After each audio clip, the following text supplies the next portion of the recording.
And we are live. Welcome to the Zeus X Podcast. This is the first episode. I am Zeus, and I have two lovely ladies with me, along with Afi fucking Kingdom. Let's get it. All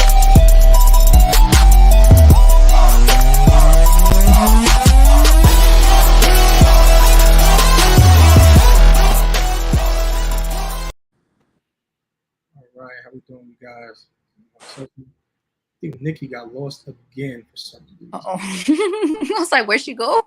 Yeah, I know. For some reason, it's hard to get her keep her hair. So quick announcement, you guys: subscribe and hit the like button on the way in.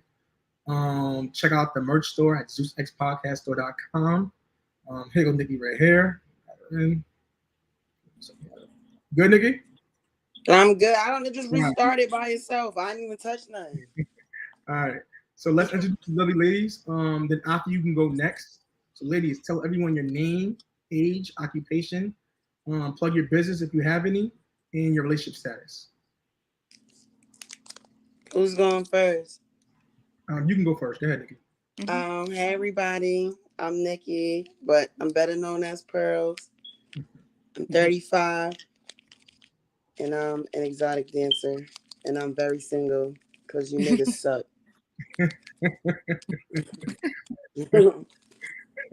You next, Stella. What's up, everybody? My name's Stella. I'm 32 years old. Born and raised here in Chicago. Still live out here, South Side. What's up, everybody? I'm also a massage therapist. I work at a restaurant. Also, I have my own company, Zen Therapy Massage. Feel free to follow me on Instagram. Follow my business page, Zen Therapy Massage, and you can also follow me on my personal page as well, Stella _ MT, and I'm currently in a relationship. Awesome. Now, Afi, you're next. What's up? I'm Afi Kingdom, author, travel vlogger, YouTuber, coach, all of that, dog dad, all this different stuff. All right. So let's get into the first question. How has the dating market been different for you ladies? Nikki, for you in New York City, and Stella, for you in Chicago. Or if you've been in both places, compare the two. You've been in different places. You want me to? I could start first. Is that okay? Go ahead, so. Okay. As far as the dating market here in Chicago, it's been kind of funny. I'm not gonna lie. Like, I think it was mostly because of the type of men that I used to date. You know what I'm saying? So it's like when I was younger and like throughout my 20s, like I dated mostly, guys from the hood. You know what I mean? So it's like I got used to dating a certain type of man. And then as I got a little older, I started meeting more, I would say like more middle class, upper class type of men. And, I dated men here in Chicago, of course, but I've also talked to other guys from the East Coast. Like I've talked to men from New York City, from, different boroughs or whatever. But I would say like there are like really major differences, because I've noticed as far as the men here in Chicago compared to the men that I've talked to from New York, I feel like the men here in Chicago, like if they're in the streets, it's like they have like this very hard persona, you know what I'm saying? So it's like, it's kind of hard if you're a driller all day, you sell drugs, and you're doing all this, to kind of like have some type of vulnerability to you and still like treat a woman with respect and things like that. And the men that I talked to that were from New York, it was like they were a little bit more understanding, a little bit more, how can I say, like a little bit more like gentlemen, you know what I'm saying? So it's like, I just noticed a lot of like differences, and because I was able to travel and really get to know other people from other areas, I kind of figured like, you know what, I think the guy that's really for me is not from Chicago. And that's what ended up happening for me. Oh, so let me ask you, what do you look for in a guy? First and foremost, I look for respect, because I think that's like the foundation to any relationship. Like you gotta be respectful to one another. You know what I'm saying? Like I gotta respect him as a man. He gotta respect me as a woman. I obviously, you know, you gotta have some attractiveness too. You know, you gotta at least be cute or a little bit above average. You know, on the attractiveness scale, of course. Um, confidence. You Above know, average high. just huh? Above average high. Like you could be like cute to like handsome. You know what I mean? So it's like that's cool for me, but you know, average is okay too. You know, just you know, someone who's confident, someone who you know dresses well, smells nice. You know, that knows how Income to have, doesn't matter. huh? Income doesn't matter.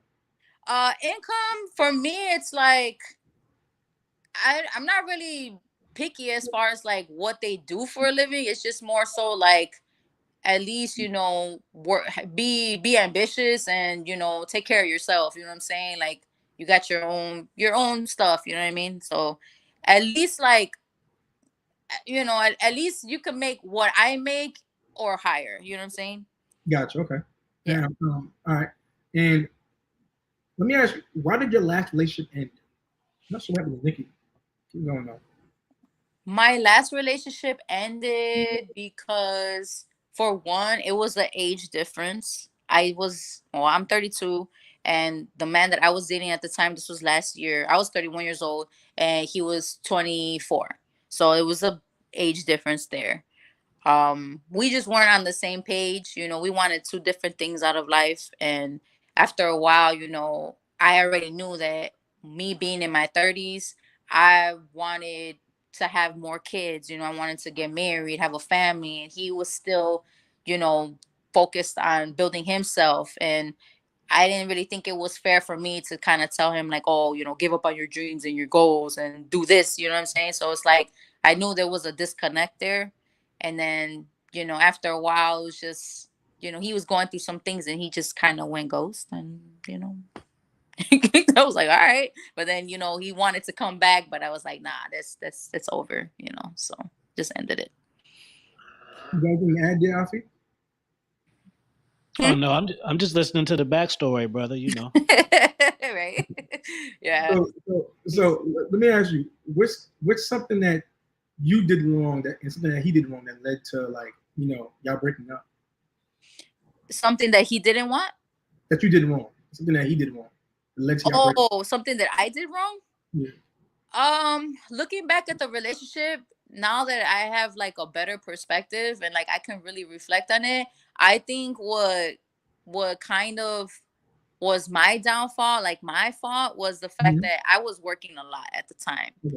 So I think he was kind of feeling like, man, you know, you work so much, like, you know, you tell me to come pick you up from work, but you're still here like 20-30 minutes more longer, you know, like, you know, what's up with that? You know, I could have, you know, cooked more. I could have did like stuff like that more. That was my fault, you know. Other than that, it's like I never cheated on him. I never disrespected him, nothing like that.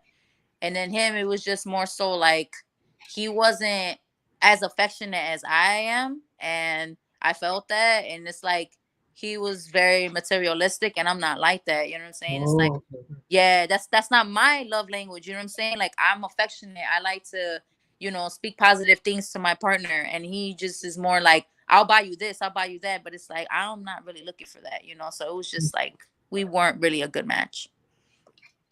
Let me ask you, what's Mhm. the top 3 worst traits that you encountered with men that you did? The worst traits that I've encountered, like in a man. Yeah, the top 3 in any men. Or men in general. Um, Encountered period. like the worst traits you said. Yeah. I would say, well, for one, I would say disrespect. I think that right there, like the way the mentality that some guys have is like they kind of just look at women like trash. And I think Mm-hmm. a lot of that has to do more with trauma. And you know, I seen like in those scenarios I kind of look at their mother and how their mother treated them. And a lot of the times the guys that feel that way is because they don't really have a good relationship with their mom, and that stems from something. And then in turn when they start dating, it's like they look at women, they're like, oh, you know, yo, these bitches, this, fuck bitches, oh, fuck these hoes, you know. It's like, oh, okay, well, he already has that mentality. He obviously don't care about women, so it's like, how's he gonna treat me good? You know what I mean? So disrespect, just like arrogance, Arrogance how? Arrogance as far as like, there's some guys that I think like they don't really know how to switch up their approach when it comes to talking to women. Because like I said, as I mentioned before, like I'm not really materialistic, and there's some men that I've met and they're like, oh, yeah, I got this Benz, and oh, I got money, I could take you here, I could do this for you. And I'm just like, that's cool, but I'm not asking for all that. You know what I'm saying? Like, I just want to get to know you for you. Like, I want to know the type of man you are. Like, the money you got and all that. It's like, I'm not really impressed by that, because I work, I got my own stuff. Like, I don't really care about that. You know what I mean? So just basically like showing off, showboating. Yeah, like showboating, just like that type of deal. I'm just like, that's not my vibe. I don't really like that in a guy. I would rather a guy be polite and talk to me, like come up to me in a polite way and say, hey, how you doing? Friendly talk, like, have a good conversation type of thing. What's the third thing? The third thing, I'm not really into like, I don't like jealous, possessive guys. Like, that just doesn't work. Like, break that down for me. Let's get into that one. Like jealous possessiveness, like when it comes to that, I think that stems from some type of insecurity that a man may have. Maybe he got cheated on before. Maybe he's dealt with certain type of women. Maybe he has trust issues, and it's like, they just want to, it's just like they want to control every aspect of a person's life. It's like, what you got on, what you doing, where are you going, who's that, you can't do this. That's like, wait, we're in a relationship. Like, it's not supposed to be like that. You know what I mean? Like, and it's not even just like, okay, if you're going out with your friends, hey, you're supposed to conduct yourself as a lady, you should represent us well. It's just more so like, nah, you can't go out, you can't do nothing, you stay your ass in the house and do it's like, bro, like what if I want to just go out with my friends, like, no, you can't do that, you can't wear this, you can't. It's like, damn, like I have no say so in my own life. Like, nah, like I ain't with that. So let me ask you, right? You said, so shouldn't he be your leader if he's your man? Yes, he definitely should be the leader. And this is the thing though. To lead, right? In order to lead, you need to have a level of control, correct? Yeah. You need to have a level of authority, right? So him telling you shouldn't dress a certain way, wouldn't you? I would call that trying to protect his relationship, wouldn't you? You know what? You make a valid point, and there's like a fine line though, because it's one thing for a man to be a leader and for him to communicate with his significant other, like, hey, you're going out with your friends, like, you're in a relationship, that you should act a certain way, you're not supposed to be wearing super revealing clothes and things like that. Hey, you know what, you are a representation of me too, so when you go out, you have to conduct yourself as such. You know what I mean? And it's one thing to communicate that and say, like, if it was a guy, he said to his girl, he's like, babe, hey, you know what, I seen the dress that you bought, I don't think you should wear that out. And she'd be like, why should I wear it out? It's like, it's too short. Like, you showing your ass. Like, you got your titties out. Like, that's not a good look. Like, that don't look right. You're in a relationship. You shouldn't be dressing like that. You know what I mean? Then I could understand, because he's telling her, like, hey, I'm concerned with that. Like, you shouldn't wear that. But it's also up to the woman to know, like, I'm in a relationship. Like, there's certain clothes that I shouldn't be wearing because I'm not single no more. But with this case, the cases that I'm talking about, like, the men didn't do that. They didn't do that. And most of the time when I did go out, I wasn't wearing stuff like that. Like, I was just wearing like t-shirt and jeans and like maybe some shorts or something, but I wasn't like being blatant with it or being like that. It was just it was more so on their end, But I've learned to see the difference. All right, so tell me, so is there an issue with him telling you what to wear, in your opinion, or no? No, it's not an issue. Like, I already know that there's certain things I shouldn't be wearing. You know what I mean? Like, I already know I shouldn't be wearing nothing see-through. I shouldn't be wearing nothing that's too short, showing everything. Like, I already know that, and I don't wear that type of stuff. You know what I'm saying? So it's like, my guy already knows, you know, like I don't do that anyways. But if there's ever a time that he tells me like, babe, I don't think you should wear that, you know, then I'll be like, oh, I'm gonna ask him like, well, why? What's wrong with it? Do I look fat or what's wrong? Like, you know, you don't like the outfit? Nah, girl, it's too revealing. Or and then I'll be like, oh, okay. And I kind of got to look at it again and kind of, oh, you know what, you're right. Yeah, maybe not. Let me not wear this, you know. Well, a lot of women say it's controlling the men telling them to wear certain things or what not to do, but a lot of guys are trying to protect the integrity of the relationship, right? So if I'm telling you not to wear something outside so I can remain attracted to you, right? I don't want you outside, you know, selling yourself to other men because that's how women flirt, right? Like if you see guys don't approach guys. Guys typically approach you, correct? Approach you. Yeah. Most of the time. You're because of your beauty, right? Your looks. You're selling yourself by posting pictures, working outside and providing clothing, etc. So he tells you that he doesn't want you wearing a certain item or looking a certain way. It's not really controlling, right? It's more so like, here goes Nikki right here. It's more so like what's going on, Nikki? It's more so him trying to, you know, just protect you from yourself. You know, women lack leadership, and so they need a man a lot of times, in my opinion, to you know keep them from doing making a lot of the wrong decisions that can be seen that can embarrass him.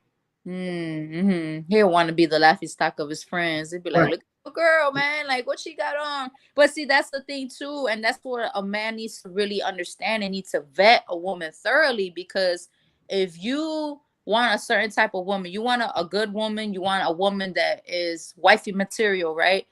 There's certain characteristics that you have to look for. And if you are talking to a woman and let's say you met her at the club or you met her in a certain area and you already see how she dresses, it's like, okay, you met her in a certain environment, and then now it's like you have to really vet her and really get to know her. And you know, if you have to explain to a person all the time that that's not appropriate or that's not right, then maybe that's not the person for you. You know what I'm saying? Like maybe you should find a different type of woman, because if it's always going to be a headache and you guys are going to be going back and forth about clothes, like that's too much. You know what I'm saying? Like maybe that's not the person for you. Maybe you got to find somebody that can monitor themselves. They already have that in their mind. Like, nah, I won't do that. I'm not on that. So that's up to the guy to decide too. Like they have to thoroughly vet a woman first and find out like how she is. And if it's going to be a headache, then it's not even worth it.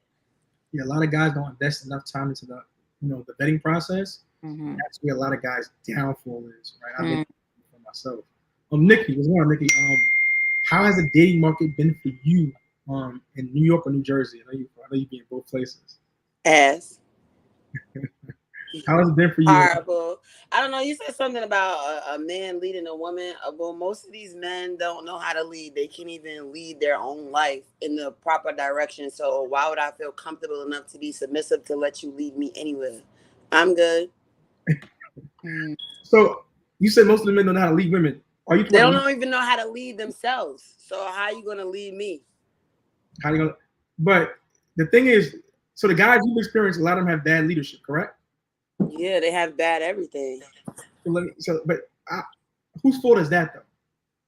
Is it mine? Because I mean, I don't have a type. So as if I like you, then I like you. So you could be a 9-to-5, you could be an entrepreneur, you could be a street nigga. It really doesn't matter what you do for a living or where you come from.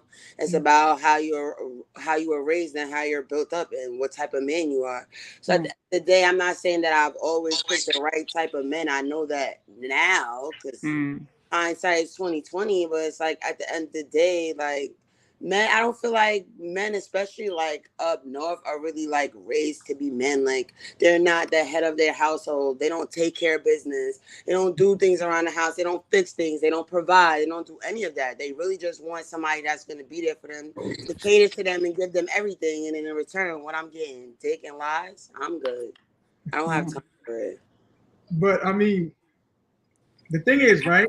If you're in the choosing position, you're choosing the guy, right? And if you keep picking guys who lack leadership, who lack this, who lack that, that means you have a shitty vetting process when But how am I picking the guys? I'm not approaching them. I'm not bothering y'all. I'm not asking y'all to do anything for me. I'm not even asking you to talk to me. You're bothering me. You're pursuing me. So if you know that you ain't shit, why are you even bothering people? Like, you know, you don't got nothing going on. You know, you're not doing anything. You know, like, what are you bothering me for? I don't understand. You could just like my pictures and keep it moving. Yeah, but see, the thing is, who chooses who messes with Nikki? I feel like a nigga pursues you, and then if he's doing something that intrigues you, then you're gonna continue to talk to that person. I don't know. When it comes to stuff like that, I'm old school. I don't chase because I feel like the dog chases the cat. That's just how it goes. What I'm asking you is, right? You choose who you fuck with, though. Do you not? I guess, in a sense. So if you choose who you mess with, then it's totally on your, because you have 100% authority over who you mess with, correct? Right, but at the same time, wait. You can't have 100% authority if you have zero responsibility, right? You're choosing these men that you're saying that's have all these problems, and then you consistently choosing them, which means your vetting process is off. Something within your vetting process is off, and you already said you don't have standards. If you have standards, then anybody can get through that threshold, correct? Yeah, I have standards. That's be the problem. You do have standards, you say? You don't? Yeah, I do have standards. That's the problem.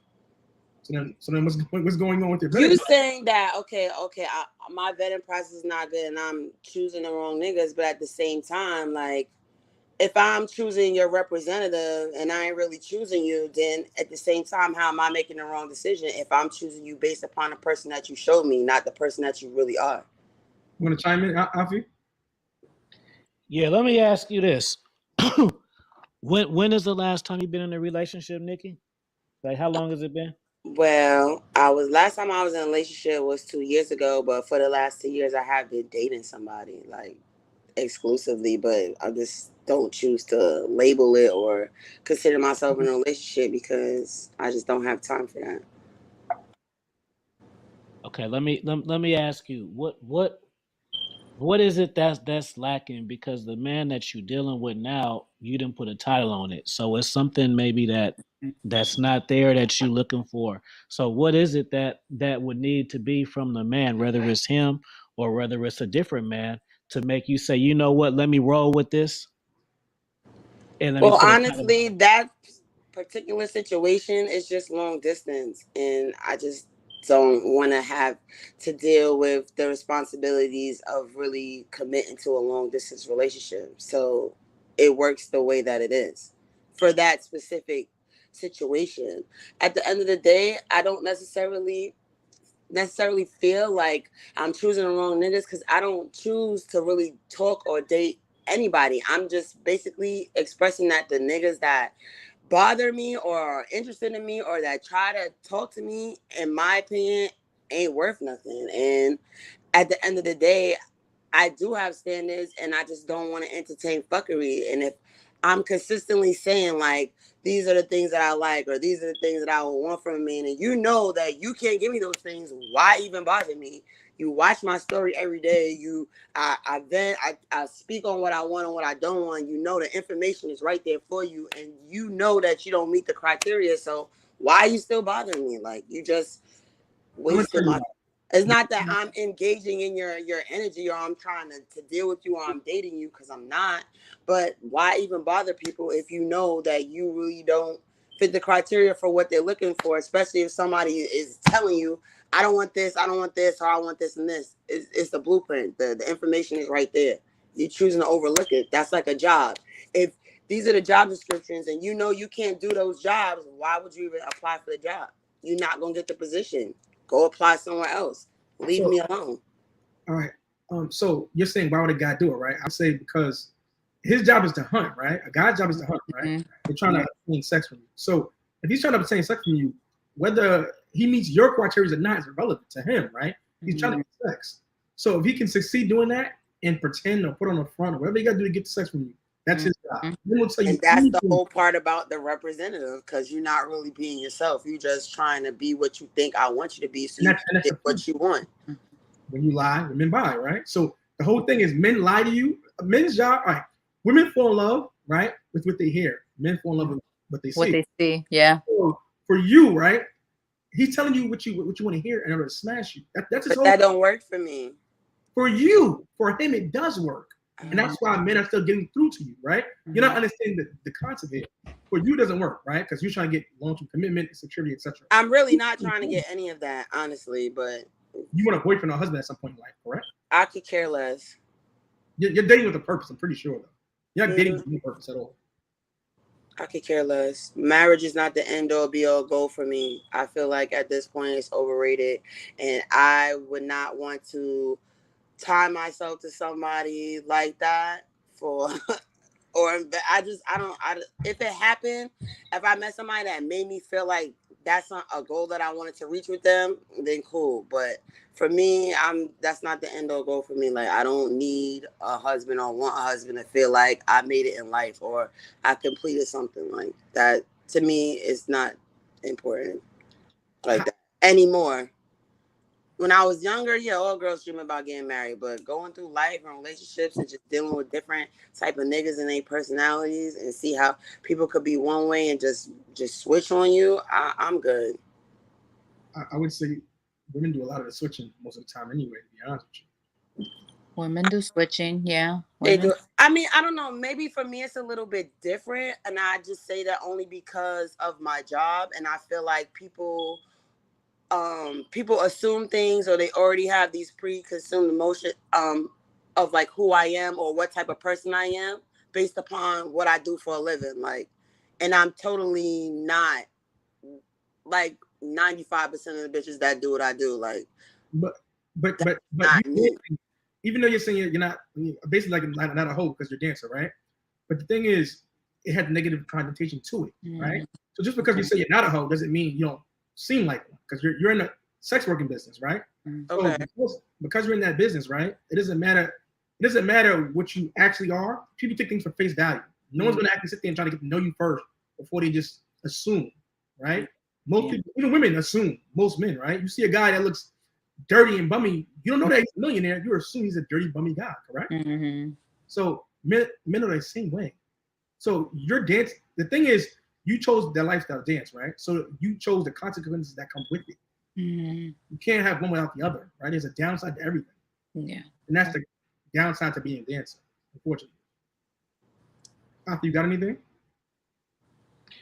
Yeah, I think a part of the thing. Let me just ask you this, and I don't want like the default answer about the table. Like, so I'm a single man, right? So if I want to deal with you, I don't want to say like, what do I get, but what are the benefits though? And you should know them though. Like, first of all, okay, for me, okay, my job is just my job. So outside of my job, like if I'm in the house or if I'm in a relationship, like I feel like I'm a good person. I take care of my man. I do the things that's necessary to maintain a household, to keep things together, to make a nigga happy. Like, I know how to be a wife. Like, I know how to be a good girlfriend. Like, any relationships that I've been in have been for a substantial amount of time in every relationship. Like, niggas just do nigga shit, and I don't put up with certain shit. So I keep it moving. But let me get a little detail, because what you basically just said is I'm a good woman and I do provide and I make my man happy. I'm talking about me. So what for me? That's like too general of a statement. Well, like, what does that mean? That's the thing.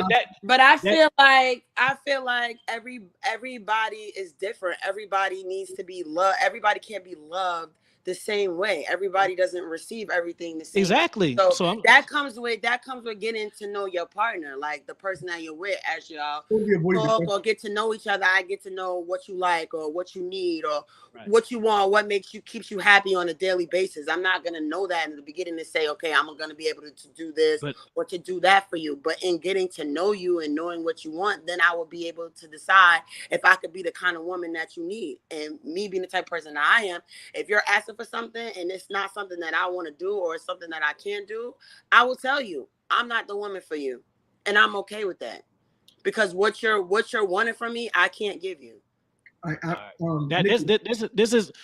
This is what I'm saying. That sounds all cool and everything, and of course you got to go. But what I'm telling you, and this is just game for you, like Facts. You need to know. Like, if I am a car, I can tell you 20 benefits that you can get from fucking with me on top of our chemistry right off the fly. Okay, so what you want me to say? Like, I'm asking. I I'm don't loving know. Right? This is the thing. Ladies have thoughtful.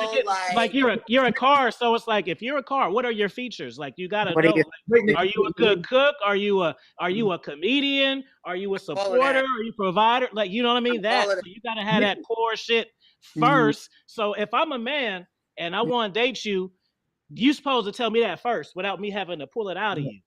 So let me say this real quick, you guys. So you got to go into the dating game with your tools first, and that's how you can maneuver. You can't, cause see, I'm a teacher and a coach, so I know how to peel shit out of you. Everybody don't know how to do that. So if I'm just a random cat trying to date you, I don't know how to fucking communicate you. I just know how to get the answers because I do podcasts too.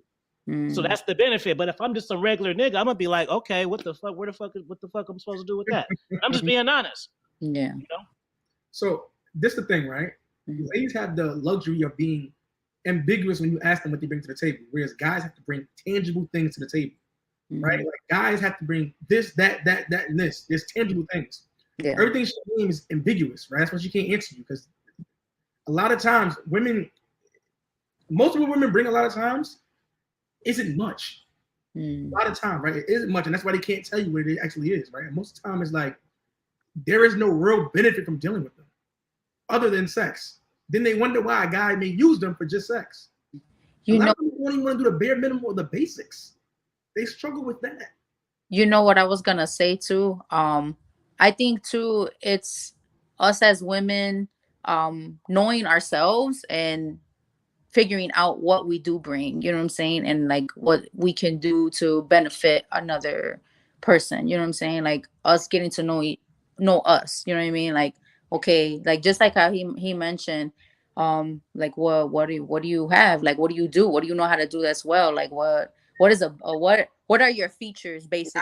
Okay, well when he said it like that, okay, then it made more sense. You wanted me to like what are your features, like what, you know, because obviously every woman, like I think, like, to be honest, when it comes to like women, it's like there's things that we should already have off bat if we want to be a wife. You know what I'm saying? Like, what are things that a wife does? Like, what does a loving, supportive, caring wife do? You know, a lot of times she's domestic, right? Like she's gonna take care of the household, you know, she's gonna cook meals, she's gonna clean, she's gonna make sure the kids are good, she can make sure her man is good, like the house, like that's really our domain right there, is the home. I know people have said all this stuff like, no, you get a career, go to school, get a good job, do this, do that, do that.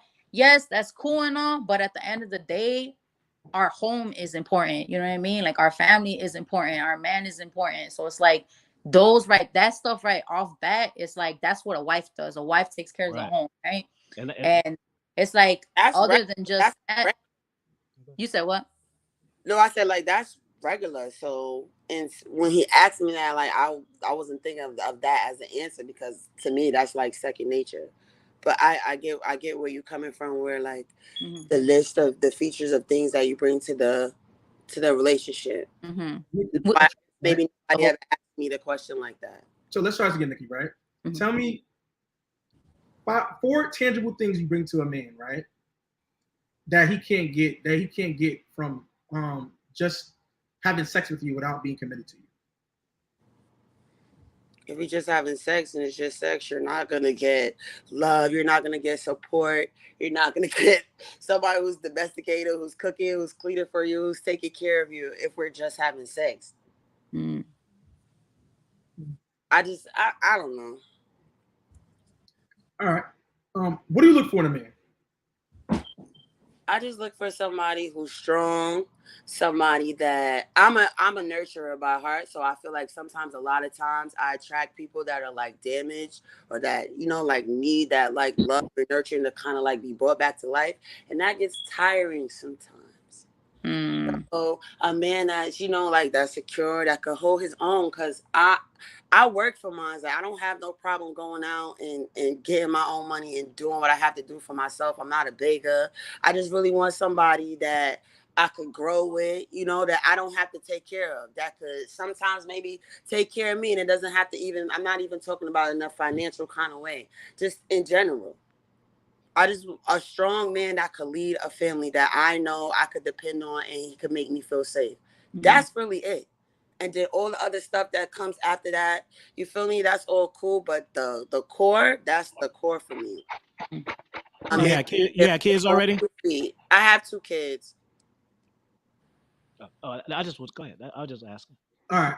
So, what's the top 3, Nikki? Because I already asked Stella this. What's the top 3 worst traits that you encounter with the men you deal with, or the men you run into, just in general? The number one, I feel like is like niggas. Maybe that niggas that lie, because niggas just be lying. Like, niggas say a lot of things, but they don't really mean it. They say it because it sounds good. And I'm very, very strong on like it. Don't say things you don't mean. If you don't really want to do something, or those wasn't your intentions, then don't say it. Say what you mean and mean what you say.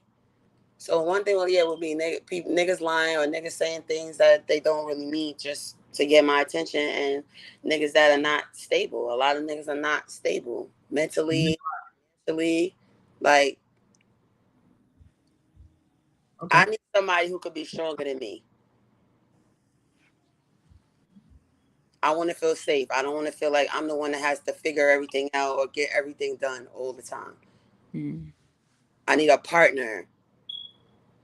Do you think it's more so because of like a defense mechanism in a sense? Is it like, is it that like, because I've noticed a thing too, because I've made mistakes myself, but like I noticed like with me personally, I feel like the relationship I had with my dad was kind of like very, very like inconsistent, very rough. Yeah, that plays a part. That plays a part. Like it's like you feel like if you don't have like that solid male figure to like be there for you and protect you, like you kind of have to do it for yourself in a sense.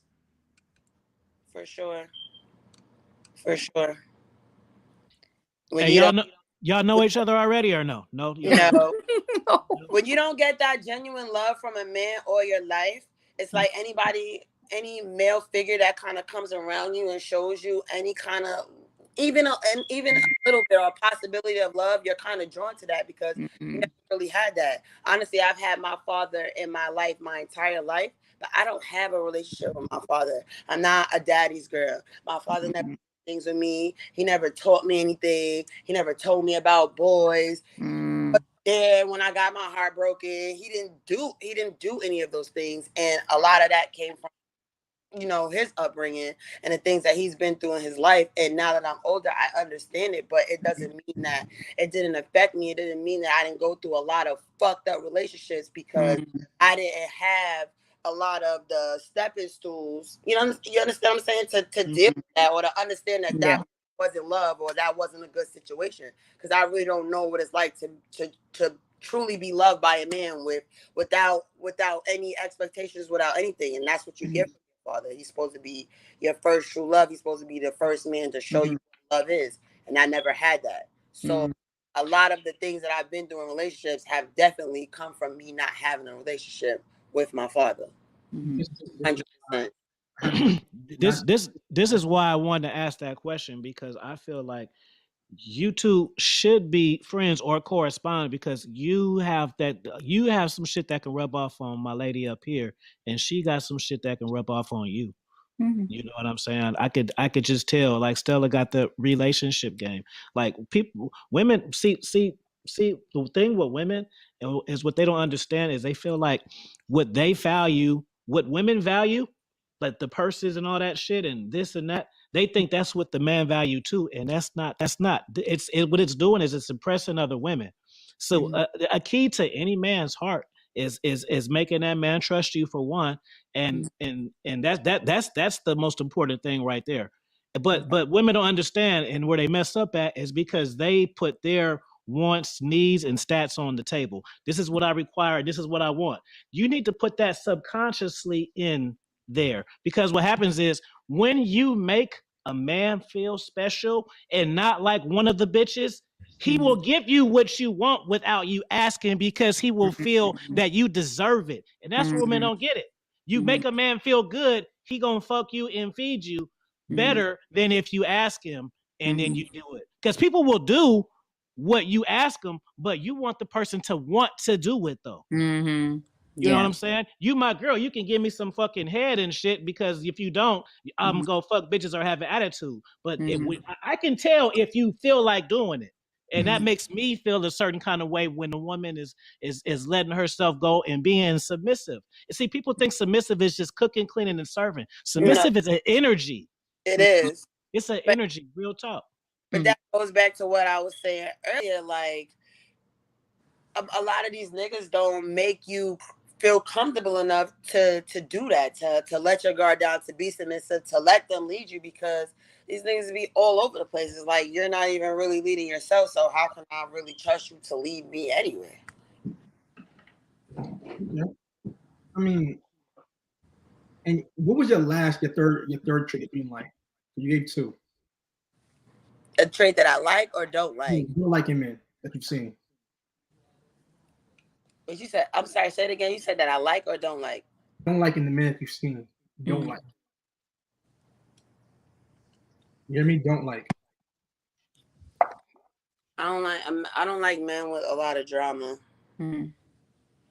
at all. I don't have no issues with men with kids and all that extra stuff, but I feel like sometimes in those situations, men don't really go about it the right way, and so it just, all that drama that you have in the other situations, it spills over into the current situation and just makes it messy. And I just don't want to deal with men that have a lot of drama. Like, you have kids with one woman or multiple women, like, you need to figure it out. You need to get your affairs straight and figure out how everybody, you know what I'm saying, could work together on one accord and be cordial. They don't got to be cool, but at least be cordial. But a lot of times niggas do the back and forth. They don't really let things be known. They want to keep whatever they have with their children's mother and still try to pursue other things. It gets messy. And I don't like that. I don't like men with drama. Like, one of my number one pet peeves or rules is I don't like females playing on my phone. I don't want no female in my DMs. I don't want calling me, texting me, emailing me, none of that. At the end of the day, keep whatever you got going on in check. None of that needs to come over here to me. I don't like people playing on my phone. Like, handle your business. If you got multiple women and that's how you live in, good. Then everybody needs to play their position and get in where they fit in, and then keep it moving. I don't want none of that drama over here about me. I have enough going on in my own life to have to be worried about dealing or arguing or fighting with bitches over a nigga. I can't do it. I can't. So, you both listed the complaints of men, especially you, nigga, right? Would it be fair to say the problem that you're encountering within your dating interactions with men are based on a small percentage of men who actually move that way versus all men as a whole? And I say that because I have begun to notice, right, that in dating and dealing with a lot of women complaints in regards to men are based on a small subset of men. Right, individual who has money, status, game, tall, looks, or a combination of a few things, right? Maybe game or a bunch of these traits or all of these traits, right? For all intents and purposes, 20% of men, right? This is basically a man who other women want, and so he's able to exercise options or do whatever he wants to do with you a lot of times, right? Adhere to his, to what his standards are. Does that make sense? A lot of times men can have standards, but they don't necessarily express that either. Like, this is what I want from a woman. I really get that, because I can ask sometimes. I'm like, okay, what is it that you're looking for? What is it that you want? And niggas don't really have any real answers besides really having somebody to just be at their beck and call and do everything that they need them to do. But what I'm saying is, what's your Instagram? Let me check you out, Nikki. Let me check you out. What's your Instagram? It's pretty_per. But so what I'm saying is, right, the men that you're going after, though, right? Underscore what? Pearls with a Z. The guy that you're going after, right, is like you're complaining about men, right? But the problem is you're going after a small percentage of men. This is I'm not complaining about the that be bothering me. Honestly, I'm not complaining about nobody else. Like, but there are men. How many people are in your inbox right now that's been ignored by you? A bunch, right? How many? say it again. My phone started ringing. I couldn't hear you, my How love. many men are in your inbox that have been ignored by you? None. You answer every guy in your inbox. Tell me. Okay, let me explain one thing to you. Like, okay, I understand, you know, I'm in the nightlife and stuff like that. I've been outside a while. I know a lot of people, you understand? But at the same time, I'm a very humble person. If you come in my inbox and you speak to me, I'm going to speak back to you. That's just out of respect. Like, I don't just leave niggas on scene because I think that they're not attractive or I don't think you don't have no money or anything like that. If you speak to me, I'm going to speak to you. Now, the things that you say following that will determine if I'm going to keep being polite to you or if I'm going to ignore you. So yeah, there are niggas in my DM right now that are getting ignored. That's because they're saying a bunch of shit that I just don't care to entertain. But if you're keeping it cool, even if you're interested in me or trying to talk to me, if you're keeping it cool, if you're keeping it respectful, I'm gonna talk to you. I'm gonna indulge. I'm not that type of person. Okay. Hey, Nikki, you know something happened. I don't know if you know what happened with the camera. I don't know. What happened? That you just fixed it. It was on something else. Oh, because I'm sitting down here by the router because I didn't want to get cut off again. Okay. I couldn't find your Instagram, so just this what I want you to do. You follow me, Afi Kingdom Books or International Afi AFI, and I wanna dig that. I'm gonna help you out, and this is on some real shit. Like this is what I do. I'm not trying to be your boyfriend. I don't want none of that shit. That's crazy because a lot of guys say I don't think that if you put heart eyes or if you talk to me, if you're nice to me, I don't think you're trying to holler at me. I don't think you like me. Like I feel like I'm just getting this straight. Just so there are good friendships. There are good friendships to be made. You understand? You never know how a person could come in your life and impact your life or affect your life in a positive way. You know, just by y'all being cool or y'all conversing about certain things. Just because a nigga says, "Oh, you look beautiful today," or whatever, that don't mean he want to fuck you or he trying to holler at you or he has to be taken in a manner where you understand what I'm saying? Like, I don't think that at all. I think you have a heartbreak that happened sometime in your life that you never got over. I had a million heartbreaks.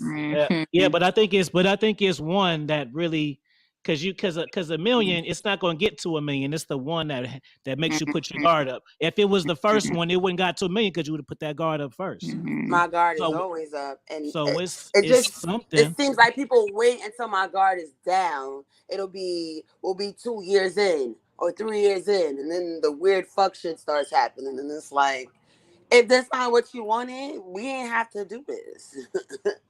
Like, I'm all about honesty. Like, I take things at face value for what they are. So if you meet me or we're vibing or whatever, you be like, look, I like you, but I'm not looking for a relationship. I'm just looking for somebody to kick it with or whatever, or we smash from here to time or whatever. I could respect that more than the nigga acting like he's into me in a way that he's not, just to get me in that way when you could have just kept it a buck from the beginning. If I want to fuck with you, I'm going to fuck with you regardless. You don't got to lie to me. I can change your life. You want to bet? What is this? This is July. July 2022. I bet you fuck with me. I guarantee by the first of the year, you be healed and you'll have a man. I guarantee it. If I can't follow through, because my network too big, I know too many niggas, and I talk to too many women. I can figure out exactly what's wrong and what need to be fixed, and impair you. That's the important part. See, that's the reason why people don't know what the fuck they doing. This is not a hookup. It's a pairing. Okay. You know what I'm saying? If I can't get that to work, I'll just fly you to Vegas and get you a hotel. You can do whatever the fuck you want for free. You ain't got nothing to lose. Okay. Easy work. Maybe you a godsend. I don't know. Oh, I'm definitely godsend. I'm not mad at that. Not God sent to you, but I'm God sent. This is what I do, man. I change people's lives. I write books. You don't get to write 30 fucking books in 2 years if you don't know a lot of shit and you haven't experienced a lot. And we ain't talking repeats either. And that's not a gas. I'm just saying that's a lot of shit. Right. Your favorite whoever the fuck, Monique Goins or whoever author you like, they don't have that much shit to talk about. I do, but I got shit to talk about from my life and then my interaction with other people's lives and stuff like that. And I do have books for females too, so I'll hook you up with it. You know what I mean? Okay. Like it's easy I work. appreciate that. Yeah. Well, that's like the first thing too, because it's like you already, because I'm listening to what you're saying, hun, and I understand because I've been there. Right. I get it. You know what I mean? Like I understand. I've been there, and it's like I think like just taking a step back and really reflecting on everything and thinking about like, okay, what is it that you truly want and what is it that you need?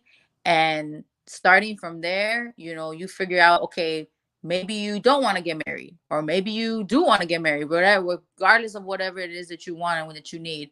And working from there and really taking the time to reflect on those past relationships and reflect on what happened in the past, what you're doing now, and where you see yourself, in the future. And it's going to start with having to do that work and really getting to the core of everything and really finding out, okay, well, I'm doing this because of, maybe my childhood, maybe I had some type of trauma, maybe I had these things going on, things like that. And, you know what I'm saying? Just working through it, because I'm going to be honest, like it's not easy. When you have to do that inner work, it's not easy. It's going to be uncomfortable. It's going to be awkward. It's going to be hurtful. It's going to trigger you. It's going to bring up so much stuff from whatever past, everything. But it's working through it and really taking that time for yourself to really heal from everything and, pushing forward and thinking, okay, well, maybe I'm going to have to take some time. Maybe I'm just going to take like a few months to kind of just chill a little bit, you know what I'm saying? Or, I don't want to talk to nobody right now. I'm just going to chill. I'm just going to, do my thing. But, I'm going to leave relationships alone for a little while and just really kind of like you basically kind of like gearing yourself up, you know what I'm saying? Getting yourself, getting your best version going and working on that so that when you are in the position to jump into the next relationship and you already are doing the work, you probably won't be fully ready because nobody's fully ready when you think about it. You know what I'm saying? Like we're all still working on ourselves, but at least you've done the work and whoever you talk to, you let them know like, hey, you know what? I took some time for myself. I took some time to kind of chill and heal.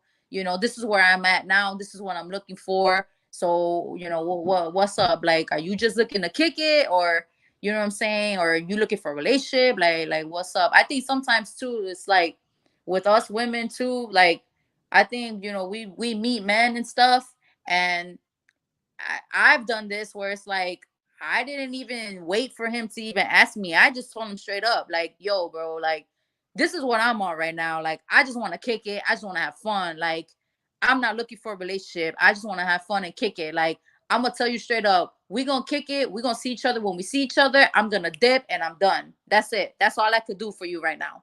And they could either be with it or not. Oh, well, yeah. You know what I'm saying? So it's like you're already letting people know off the get-go, you know what I mean? Or if it's like you do want a relationship, you let them know, like, hey, you know what? This is where I'm at right now. I'm looking for a committed relationship. I want to be with somebody, I want to be in a relationship. I want to get married. I want to expand my family or whatever. Like, this is what I'm looking for. So I need to know if that's what you're down for. If you're down for that, and cool, let's do it. You know what I'm saying? But it's like it's gonna have to be a mutual. Like both people got to be on the same page because then it won't work. You know what I mean? But let me drop this game too. All about keywords. I would suggest, not to say you're wrong, baby, but I would suggest when two people meet and you're dating, say that you're open for or wanting a commitment in relationship. Don't say looking for, because when you say looking for, what happens? So okay, so say you. So now you finna be my girlfriend now, Stella.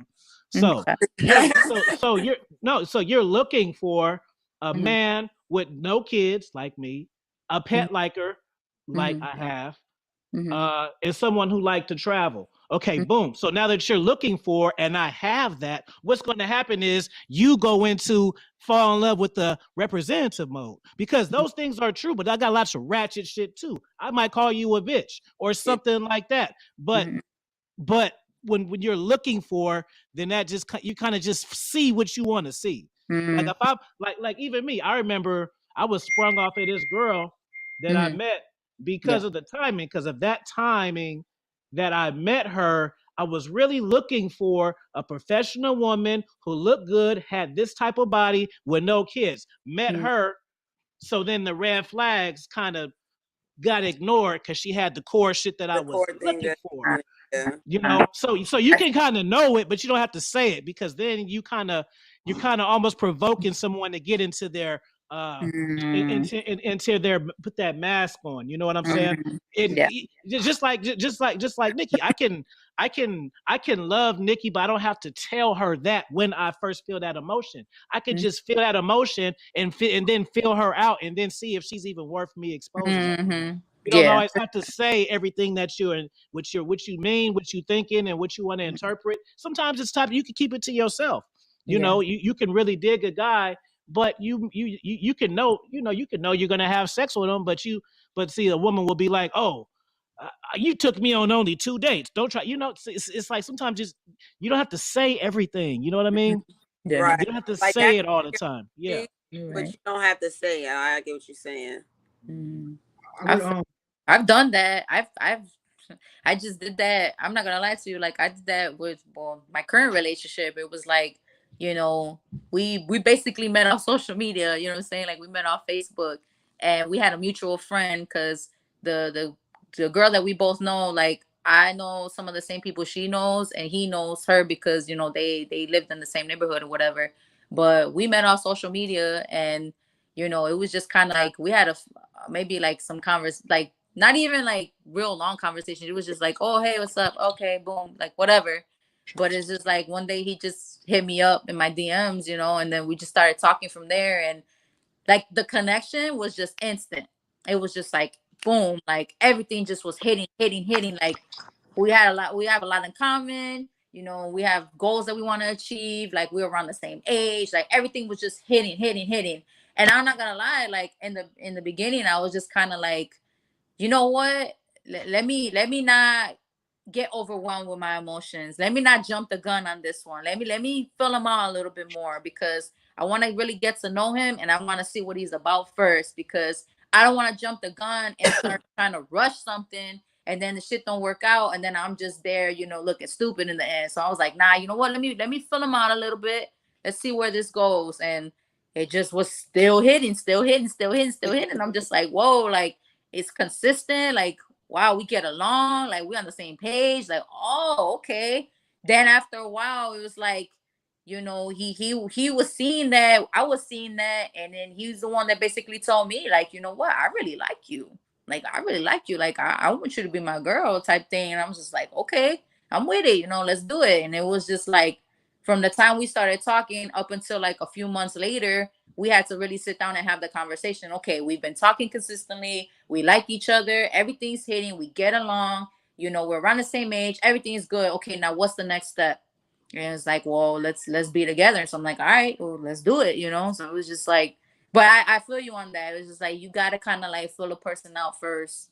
Yeah. Don't try to rush it. Don't try to like put all these expectations and, oh, you got to do this. No, just you kind of got to let it flow.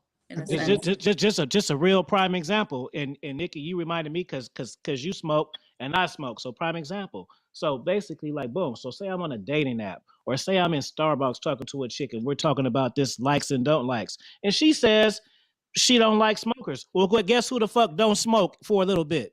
You see what I'm saying? Oh, I do smoke. But you ain't gonna know that until when I'm in the door, and then we don't dates, had chemistry and hit. Then it's gonna seem like, oh, I'm back. No, I took a week off, so you wouldn't know and you couldn't smell it. So that's what I'm saying. Like, that's the representative shit. Because it's like, okay, I know I got game, charisma, and shit like that, but I'm not about to deal breaker myself. And then you won't get to know that because you done already listed your shit, and I'm finna go around that. Oh shit! Oh, you hate smokers? Yeah, me too, girl. Yeah, we can play that game. Yeah, and I'm having a cigarette and okay, no FaceTime today, baby. We just gonna just my phone camera fucked up. You know what I'm saying? We'll do a FaceTime tomorrow. You feel me? And you won't know shit. Weed is different. Hold on, what we talking about? That's why you gotta invest enough time into the vetting process. A lot of people don't invest enough time into that. Both, nigga, weed, cigarettes, all of it. Yeah, man. I smoke both. So it can, if you say, I hate cigarettes, yeah, me too. My dad died of cancer. He did. Or if you're talking about weed, yeah. Said he did. See, see, that's what I'm saying. That's how come you put your shit out there. I could pretend to be what the fuck you, because you think you're getting the shit because you naming it and I'm clearing it. No, I'm just modifying myself to get what the fuck I want. And that's how you play it slow, and then you can really see who the people are and shit.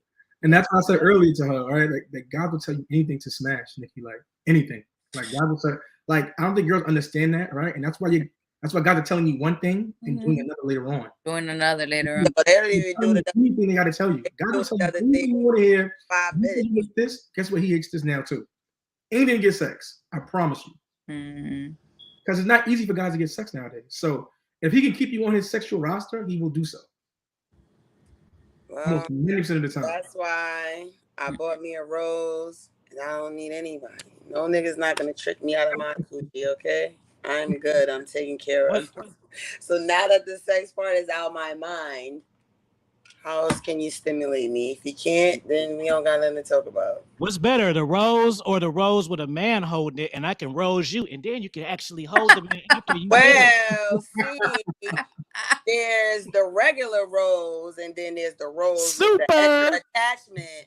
So therefore, I have both of them. I seen those plugins you got. I seen them online. You out there putting yourself out of it. That's why you don't give a fuck. You be having super nuts and shit. You be having nuts that last. It takes you like 3 days to recover. That's why you don't give a fuck about relationships. And you talk all this shit because you busting the super nuts. Facts. Yeah, you getting the combo. I seen it. It's that da and it's the da. Same time. You don't need no. It helps me keep a clear mind. You got to wean off it. It's like a drug, bro. I'm never thinking. Trust me. With my hormones because I'm taken care of. So now that that's taken care of, I can think about all the more important things. That's equivalent to power nuts for a dude. Like, I like to have sex when I smoke weed, and when I have sex and I don't smoke weed, the first thing I think about is, damn, I wish it would have been more fire if I smoked some weed. It would have helped. That's a whole fact. Like, as soon as you finish, like, like, damn, that was on some dope shit. Like, and the condom. I smoked a blunt before that. Fact. That's a fact. Nah, but I think a lot of women see men, right, as a luxury, not like a necessity, right? So that's the problem. Like, and so you're not. The way you guys are dating is like incorrectly kind of. You see what I'm saying? You're going into it not saying, okay, I need a man, right? More so, I'll get one if I can get one, right? And it's because you start from like a choice paradox. So that's part of why you're like going into it with that mindset rather than I need me a man. This is X, Y, and Z. That's why when he asks you, what do you bring to the table? You can't tangibly say it, right? Because usually you don't have to bring much to the table for a guy to deal with you for sex. For a relationship, it's a lot more required. Yeah, commitment is a lot more required. I feel like that people show you what they bring to the table. I don't want you to tell me like I want to see. Like, say that again. I said I feel like I get what you're saying about asking somebody like what you bring to the table, but I feel like in time you see those things. Like, nah, the problem is in time, right? Because if you tell me, okay, I bring this into the table, like I'm gonna expect to just automatically see those things. But if I'm learning you in time and I'm seeing what you bring to the table, I just feel like I don't know. It's just, it's not like an expectation, because once you tell me something, I'm going to expect to see exactly what you told me. Like if I see it as it comes to pass, then I feel like I wasn't expecting it. I won't be disappointed when I don't see those things happen because it's happening in my face instead of you telling me, oh, we'll expect to see this, and this. Is that a wrong perspective to have? Like, I would say, go ahead, Avi. Say it again, bro. Now I was gonna say, chime in on what she's saying right now. No, I'm asking, is that like a wrong perspective to have? Like, should you go into the situation more like, I need you to run down a list of what you're gonna bring to the table? Or is it better to allow somebody to show you what they're gonna bring to the table? Allow them to show you. See, a lot of men, and this is game too. Like a lot of men like what they like, but don't know what they want. Does that make sense? Yes. Because it's because I coach, right? So Zeus will hit me up and be like, man, I'm having problems with this chick that I met, and this is a scenario. And I may just ask him, hey, well, what's your angle? What do you want out of it? What do you want to do? I don't know. Boom, that's the fucking problem right there. Problem, yeah. You ain't gotta tell me shit else. Cause I'm a nigga. So if I'm the chick, you giving me that I don't know what energy. We pick up. You should even be a fast liar to me if you pay for coaching. You know what I'm saying? You need to be boom, this and this, even if you full of shit. So if you can't even lie and say it good, when you in the presence of a woman and you got vagina on the line, you really fucking up. You know what I'm saying? So you just don't know it, man. You know, so you really what I say is just for a woman, for one, just understand what your candy is, and what your candy is something that it's not good for you, but it's sweet. It's so good. You know what I'm saying? My candy, I could say, is raw sex. I haven't had unprotected sex in 8 years, right? In 8 years. But I know it's good. But I don't have to do it to know it's good, though. You know what I'm saying? I know it's fire, but you know what I mean? So you want to just want to be different, and you want to do a little less talking, a lot more listening, but you have to know what to ask though. Because you can't wait on a man to tell you this type, because he might not know how to do it. Just because a man can be a good man, he could be a good man, faithful man, looking for a relationship, want to cater to you, but he might not be have good conversation skills. So you'll miss out on all those qualities because what he's lacking. So it's up to you to see the type of shit that he got, like a piece of clay. And mold it to what you want. You're never gonna find what people. That's where people fuck up at. That you mold your person. People are looking for a person. There isn't such thing as a mate or a person for me. I gotta find something that I can deal with, and then I mold off of that. She's not gonna just come like I like her and shit. She may come like I like her as far as she looks, but maybe the head is whack. Or maybe she got a crazy family who likes to call her fucking phone at 2-3 in the morning and bother the fuck out of her. Or maybe she got a kid who's disrespectful. It's not going to be everything. You find enough and you bold with that. And people they're looking for this. This was what they're looking for, and what they need is right here. And they don't see it because we fixate on what they want. And what they want is the candy. Yeah. You see what I'm saying? And that's how it goes down. But women are looking for the most part, women, they think they can have it all, right? They want a pre-assembled package. You know, so that's being delusional for sure. They're not rooted in reality. Like a lot of women think that they literally have it all, right? Rather than, okay, this guy doesn't have this, but this is okay. Let me get this out of him. You see what I'm saying? So, and it leads to them being, delusion, leads to them being let down, and guys not having this or that or all of this. You see what I'm saying? At least you gotta have it. I would say, like, you gotta have at least 7 to 8 boxes checked off. You know what I'm saying? Like, maybe it won't be all 10, but at least 7 to 8 of them are checked off. Okay, maybe you might need a little bit of help in this area, or maybe he's trying to improve in the other area or whatever. But at least 7 to 8 boxes checked off. You know what I'm saying? Because it's like, yeah, just like how he said too. It's like, okay, I could work with this. I could work with this.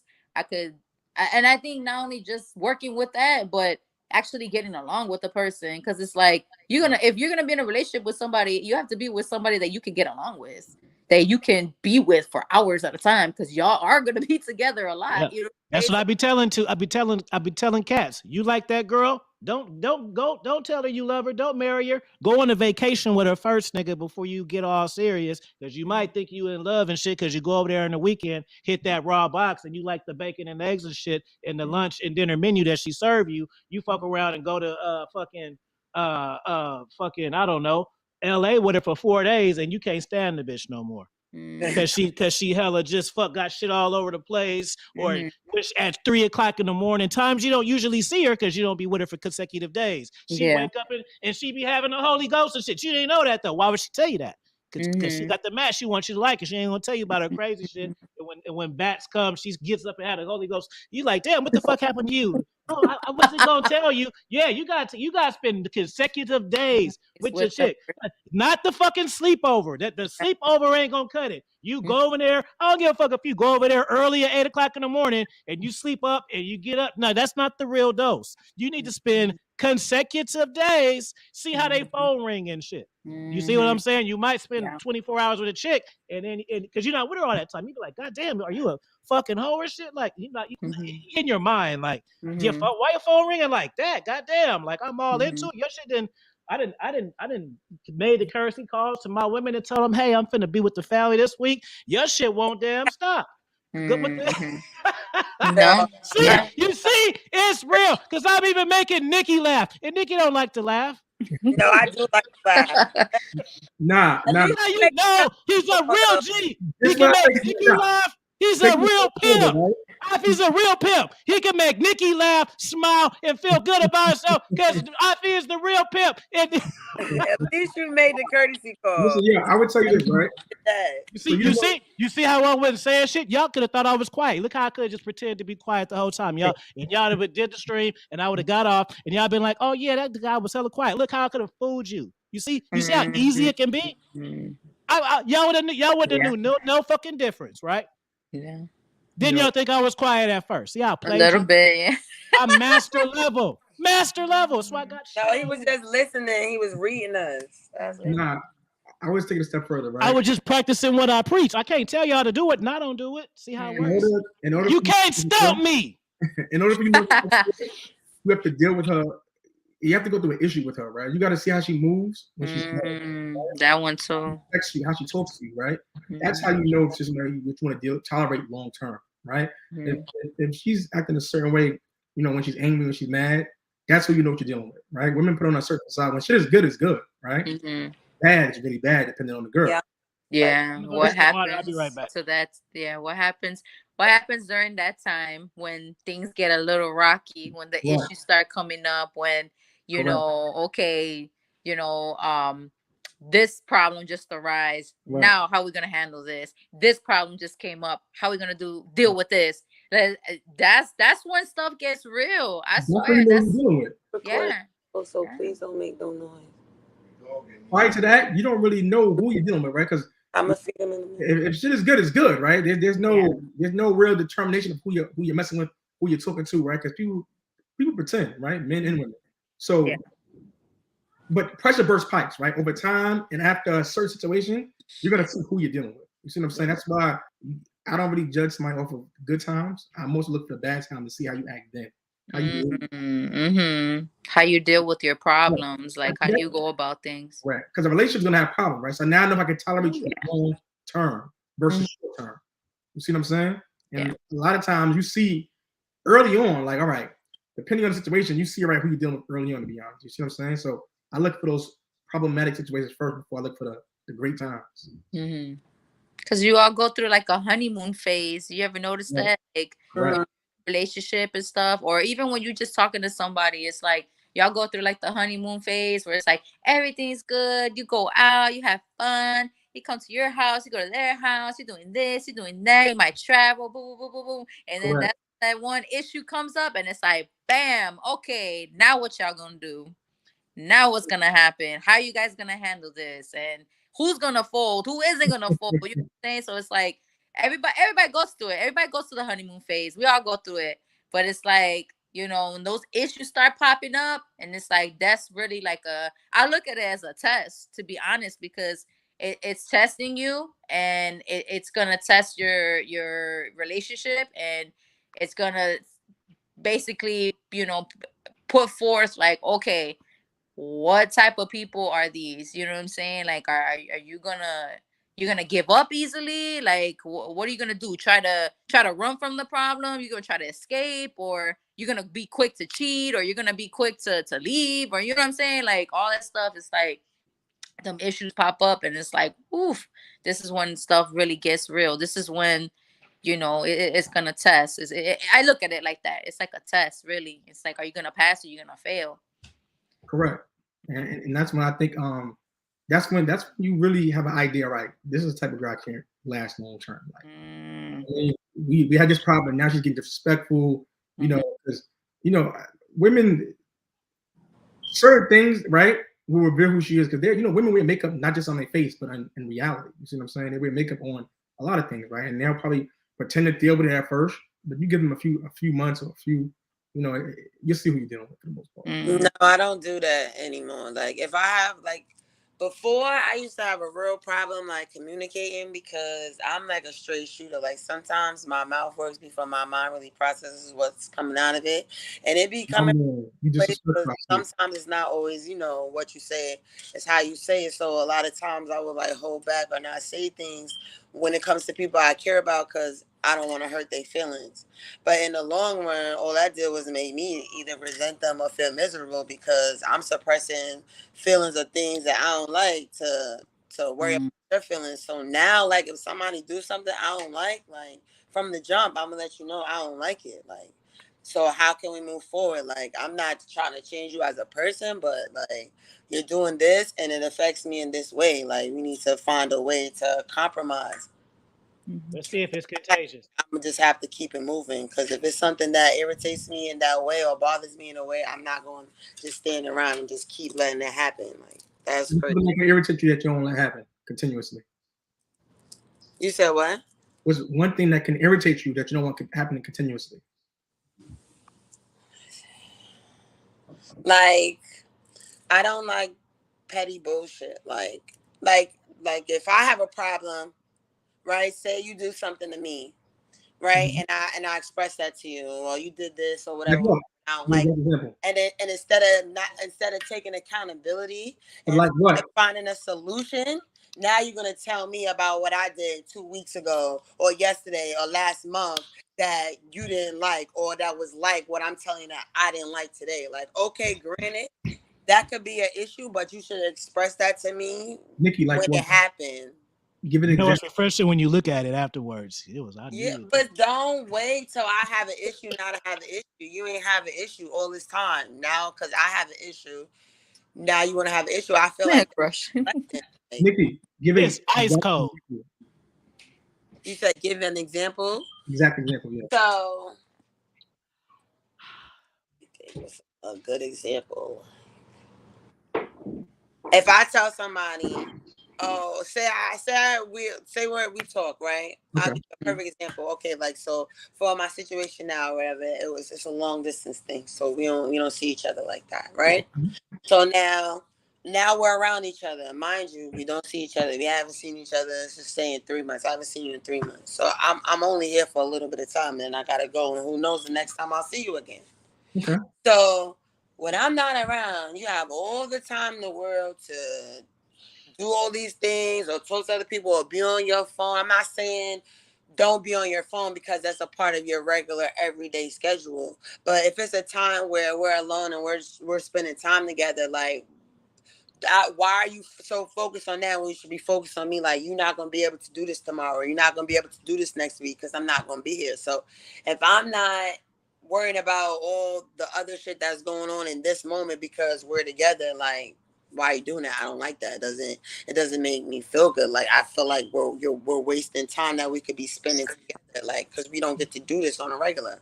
So now I say that to you, and then you come to me and say, well, yesterday you was on the phone with your mother for 30 minutes, so and we could have been spending time together. Like, what? Like, first of all, if me be on the phone with my mother at the time, like, and then the time I'm on the phone with my mother, like, it's a house full of people. It's mad stuff going on. It's not just me and you. It's not personal time. Like, it's a million things going on. It's a million other conversations. Everybody's around. Everybody doing stuff. Nobody's engaged personally with one another. So how can you bring up that moment when I'm talking about a time where it's just me and you trying to spend quality time together because we don't get to spend quality time together? Like, I'm not acknowledging that. Like, you're deflecting. Like, just take accountability. Like, okay, you know what? I didn't really think about it like that. I'm just used to being on my phone at this time of night. I didn't really, think that it was affecting you. Like, what's so hard about that? Like, Hey, baby, Nikki, I got a question for you. This is no disrespect. This is serious. What's your body look like? Because you look slim, but you could be slim thick. You might have a horse at the bottom. Like, what's your body look like? Because you dance, so I mean, but I'm just saying. Like, I would consider myself to be slim thick. That's that's better because the reason why I asked is because these women, they be getting these surgeries and shit like that, and they be having super ass or super tits. I don't have no surgery. No.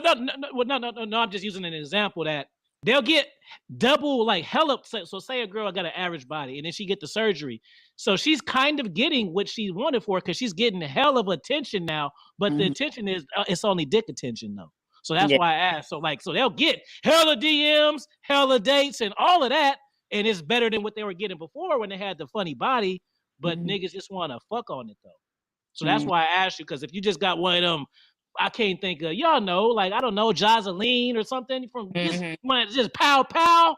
Like, you can have a pow pow, but you can't, you gotta cover it up a little bit. That way that when you give it to the man, he'd be like, damn, nigga, she came through last night, took that shit off. I was surprised. You can't, they got the pow pow gotta be a surprise.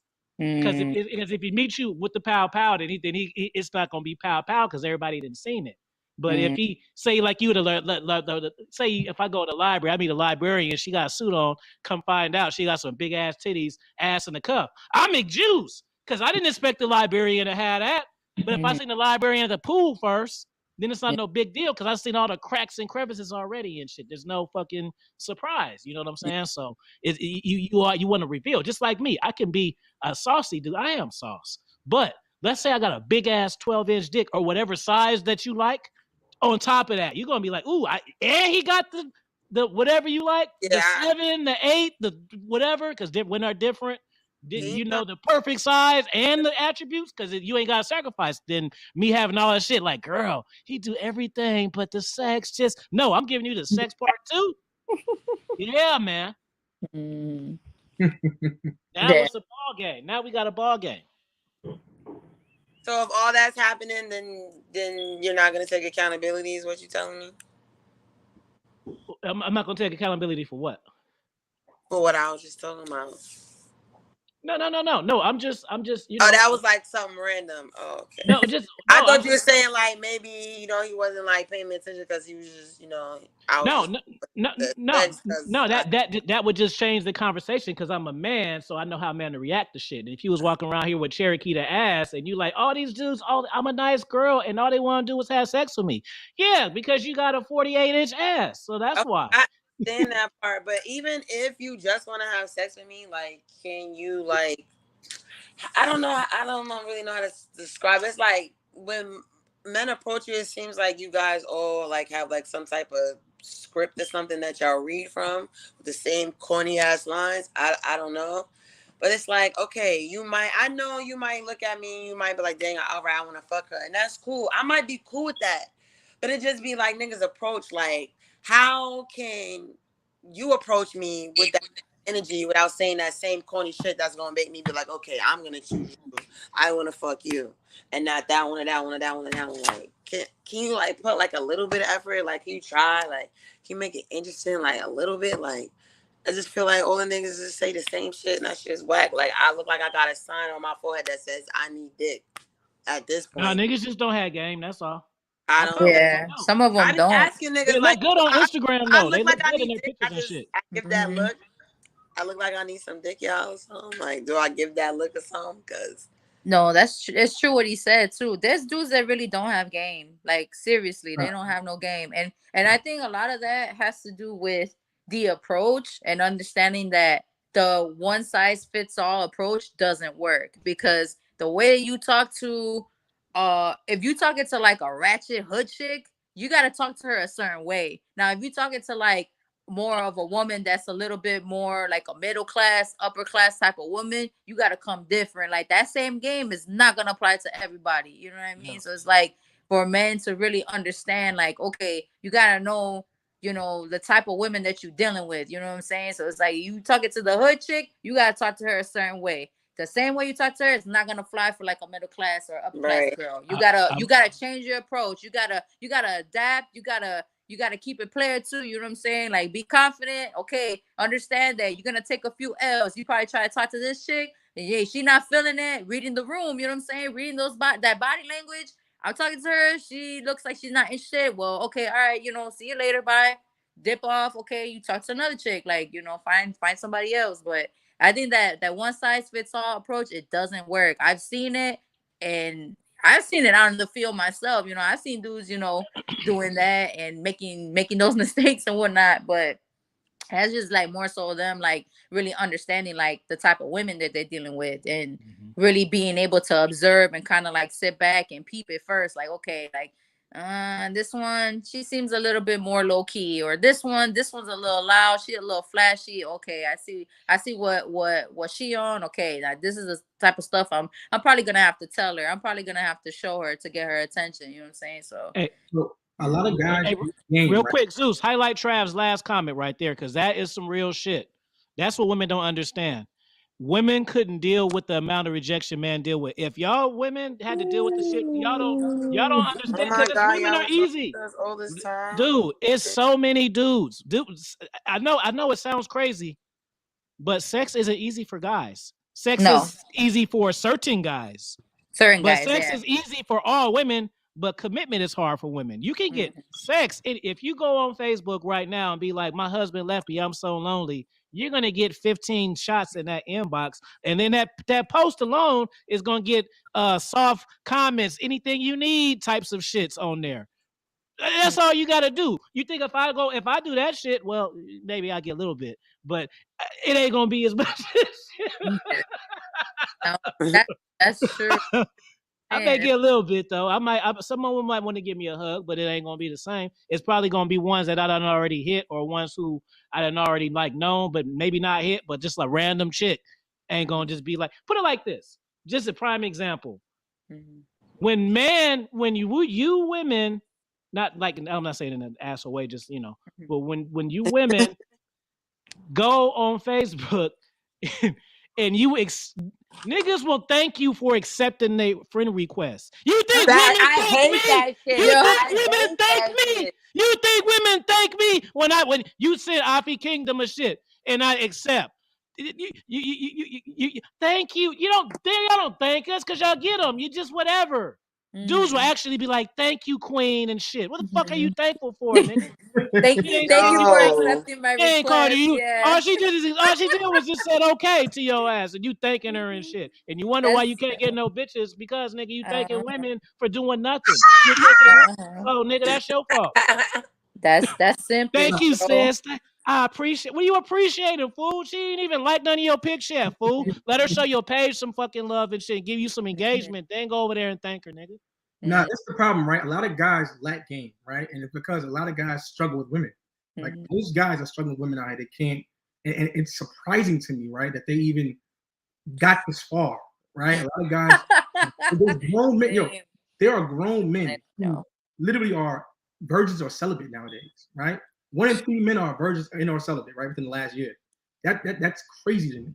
And I was talking to some AV about this. Shout out to Alpha Villains, because I didn't know that I didn't know that was even a thing, right? For guys to be a virgin or be celibate. Like I thought every guy was, you know what I mean? Like I think I knew on an innate level, but I don't think I knew consciously, right? And the fact that if you think about it, it makes sense, right? Most women curve most guys. So most guys don't even have a chance. A lot of guys are scared of rejection.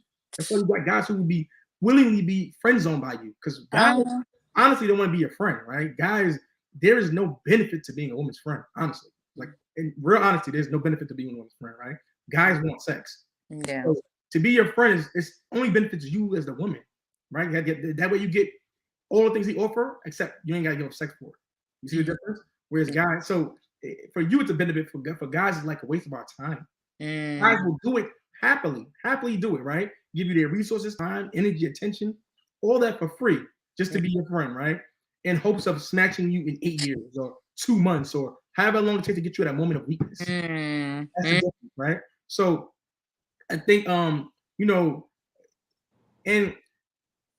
most guys, right, they can't see that. All right, women value their time, women value their sex, right? So it's you got to give something in exchange for it. Whereas guys will give you their time and their attention for nothing at all.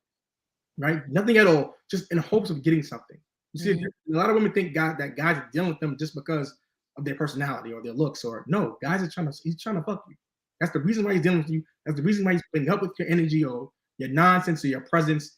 Because that can be annoying a lot of times. You see what I'm saying? And a lot of y'all come around trying to extract. So most guys put up with you, I'm telling you, for sex. If sex wasn't on the table, you wouldn't get most guys to deal with you. If sex wasn't on the table, guys wouldn't come to the strip club, nigga, at all. Right? Guys come there in hopes of possibly getting sex. I don't see how. Huh? I said they might, but I don't see how. Nigga, I don't even get me started on that. That's a whole nother day, child. A whole nother day, because it don't, 1 and 1 don't be adding up though. The way I'll be thinking, I'll be confused. So let me ask you a question, Stella. How do you feel about a man having other women? A man that you're dating having other women? As far as like him exercising his options? Correct. You know what?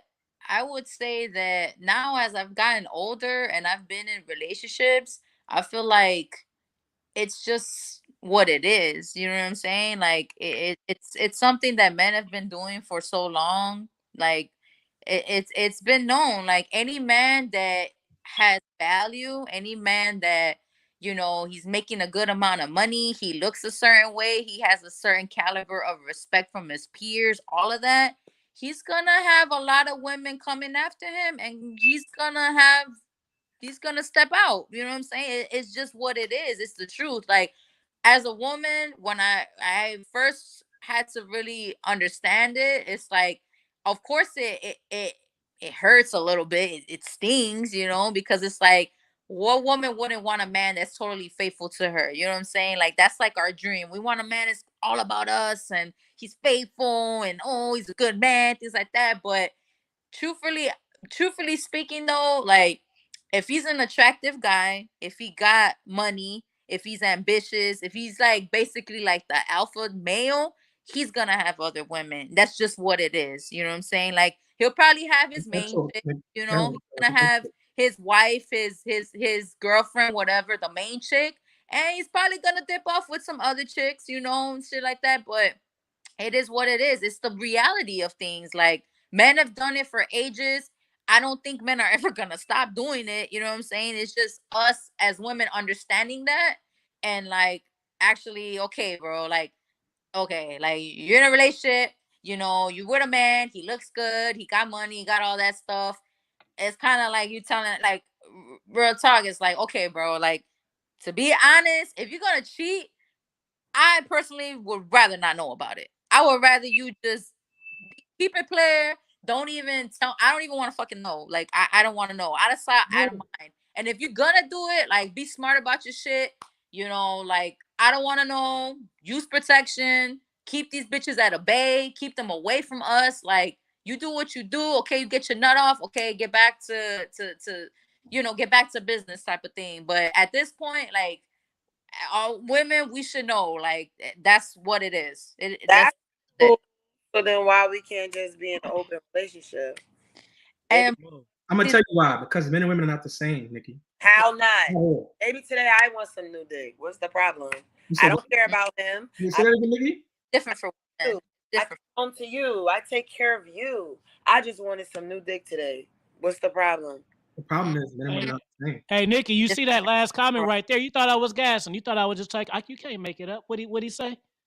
The more she talks, I can't understand. But guess what? My fucking dogs and shit keep knocking my shit off. I'm just saying. This is the problem, right? I think that's the best dating coach. You thought I just said that, huh? You thought I was just feeling myself. I didn't prompt that comment right there. Told you I'm icy. You thought I was just saying it. Yeah, Nikki, you have an issue with what are your thoughts about a man having other women that you're dating? Seriously. We're just dating?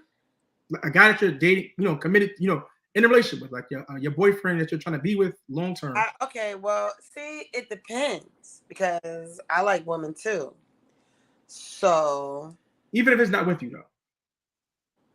I mean, if I don't really know about it, what am I really supposed to do? Let's say you went through his phone and you found out he was talking to another girl. First of all, you just have sex with her. That's it. That's gonna be a problem for me because number one, if that's the type of energy that you have, I feel like you need to let me know that. That's number one. If you say let you know so you can disqualify. If you say you want to be in a committed relationship, then you need to be committed in that relationship. If you want to be in an open relationship, or you want me to be in a committed relationship, and for you to be in an open relationship, then you need to express that when we get into a relationship. That's number one. That's number one, because I feel like nobody should be able to come and tell me anything about the person that I'm with and I don't already know. I don't need no surprises. I don't need none of that. I should already know everything. Nothing should be a surprise to me. So if that's how we live in, then I feel like I need to know that from the door. So for one, it wouldn't be nothing for me to find in his phone because I will already know what it is. But if I felt the need to go through your phone and do all this extraness, then at this point, I really just don't need to fuck with you because I don't even trust you. What you think about Polly? Polly is all right. Poly could work. Poly could work if everybody's on the same page. Everybody gotta be on the same page. Everybody gotta have the same goal. You know what I mean? So, as far as that, it's like, if it's a man and he has two women, it's like with that one, it's like, okay, you have to be open and communicate. Okay, this is what it is. This is what everybody wants to do. Everybody got to be comfortable with it. Everybody got to, like I said, everybody got to be on the same page with that.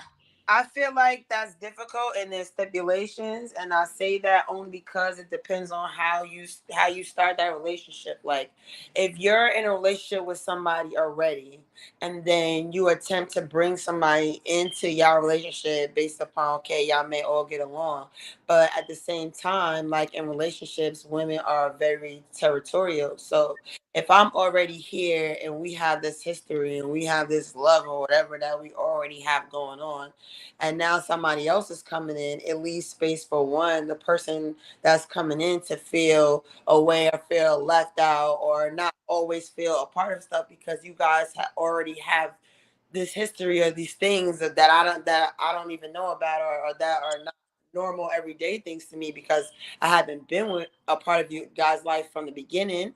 And then as far as the woman that you're with, if now you're showing this new person the love that they feel like you should show them, or more love more love than you're showing them, then that leads to issues in the relationship that you already had. Hey Zeus. Hey Zeus, I think she got some experience because you got expert level when you broke that one down. I have a lot of So you got expert level on the poly. You broke that whole shit down. So let me get into this, right? I think you had the stats. Right? This is mainly for Nikki. Nikki, I think that you're defining a man's loyalty, right, incorrectly, right? Like, the way you think a man should be loyal to isn't by being, like, faithful to you sexually, right? Men show their loyalty via commitment and protecting and providing for you. Being willing to die for you is something a man is not willing to do for just any chick, right? Women show their loyalty by not fucking on other men. Hold us to the same loyalty standard you have. You see what I'm saying? We're not the same. Both genders provide different values to each other. Women provide sexual value. That's her primary agency. Men provide security value. That's his primary agency. You dig what I'm saying? We're not seeking the same things in each other, so we don't show loyalty the same. So a man that provides security, value, and are monogamous to you, which is very rare if he is, right? If he's attractive in all facets, this is very rare. You're getting over on that man. He's submitted to you. He's conceded to you on a certain level to where he's disregarded his own mating strategy while simultaneously, right, upholding yours, right? Because each gender has a different mating strategy. For men, it's unlimited sex with as many women as possible, right? Which we are biologically designed to do, right? We can bust nuts every single day till the day we die. For women, it's unlimited security with a quality man, which is rooted in a millennia of programming in biology, because you can only, bring one child to term per year. So biologically, you have to be more selective in the man you consolidate on, right? Men want the most women, women want the best man. Our mating strategies are adversarial. Each strategy is counterproductive to the opposite gender.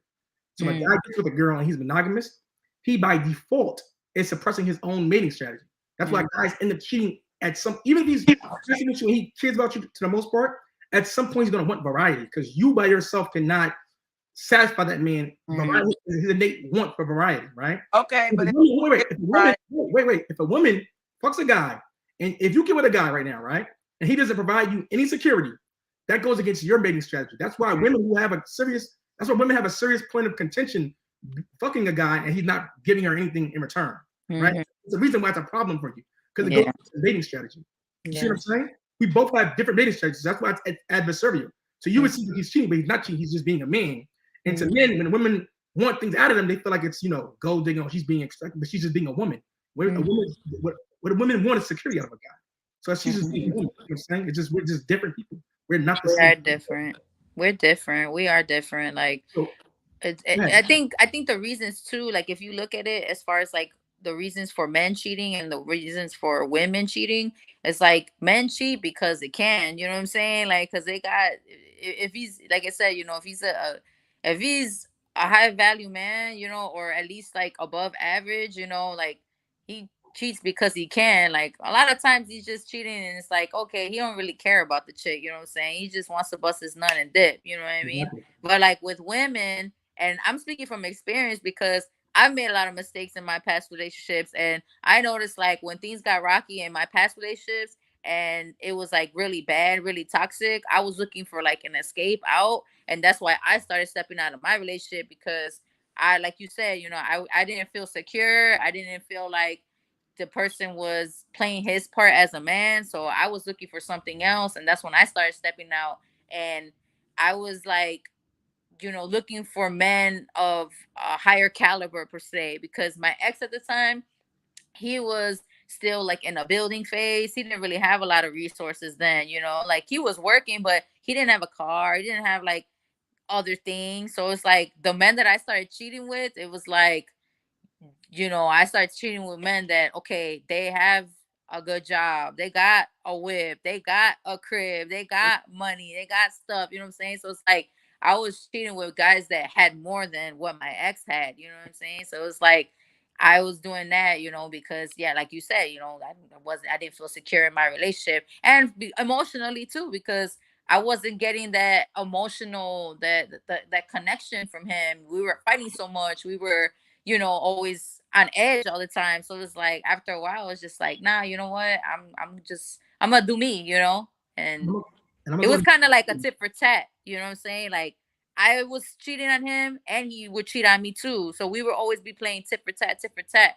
But after a while, it's like that gets old, you know what I'm saying? It's like, I don't want to do this anymore, you know? And that's why you didn't respect him, because you cheated on him and he allowed it, right? That's why you didn't respect him. That was never gonna last. But I would say about polygamy, right? Polygamy, I think it's healthy, right? In the sense of, here's the thing, right? Most of y'all don't want to have sex every day anyway, to be honest with you, right? I mean, most of the time, yeah, but I don't know. Yeah. So rather than you being paid, plus it's healthy to raise a family, right? Why not have two moms in the house instead of one? Two heads is always better than one. You see what I'm saying? And the guy, and Nikki, right? She doesn't like a guy that has many girls, but the guy that you want have many women. First of all, I didn't say that. Let me touch on that too. Go ahead. Like a guy to have many girls. I said I like to know what type of situations I'm in before I get into them. This is what I said. Where you going, Kathy? Right? This is. Oh, go ahead. No, wait. So I didn't hear what she said. Say that again. Nikki. I said it wasn't about a guy having situation getting myself into before I get myself into them. So, whatever type of relationship you're trying to have, I need to know that in the beginning. So I need to know if I want to do that shit or if I don't want to do that shit. I don't really care about men having multiple bitches at this point in my life. I expect men to have multiple bitches, and I could really care less. Let me finish this last part, Afi, and I'm gonna let you go. So I think women live in a fantasy world, right? Women actually believe that they can have it all, right? And women think that they can have a successful guy, a guy that has money, status, fun, spontaneous, you know, got game, has a good sex, splurges on gifts, has a rep body, attractive. Who does all that? Oh shit. But I'm just saying, they think God can have all this, but he had to earn over time. And when he finally developed this, they think that he's gonna, you know, commit to only her and that's it. That's if I had a nigga that was doing all of that. That's not reality. what do you say? I'd rather cry in my Bentley. Bye. I wouldn't give two shits if a nigga was doing everything you just said. Kidding me? Well, see, there's That's exceptions. not most though. That's not most women. Exceptions. That's not most women. That's what I'm saying. That's not most women though. Most women. Niggas is not. Still think he's gonna be only with her. Like, You develop that. We're not arguing with you. We on your side. Like that ain't you can deal with that, but you're a percent. Most chicks, even if they do deal with it, they ain't like, oh, I'm not tripping off of it. Exactly. They're dealing with it, but they're tripping off of it though. But they're dealing with it. But see, I would be at the, what are you talking about? And you're saying that you're okay with it, right? But most women, like he said, most women are not okay with it. Most women are not. No, they're not. Listen, Anyway. most women, listen, you see all the time, right? Even these rapper girlfriends, they all think they can have this guy. Okay, see, they're really just delusional. about You that. know all the time. They think they can have everything in one guy, and he's only with them.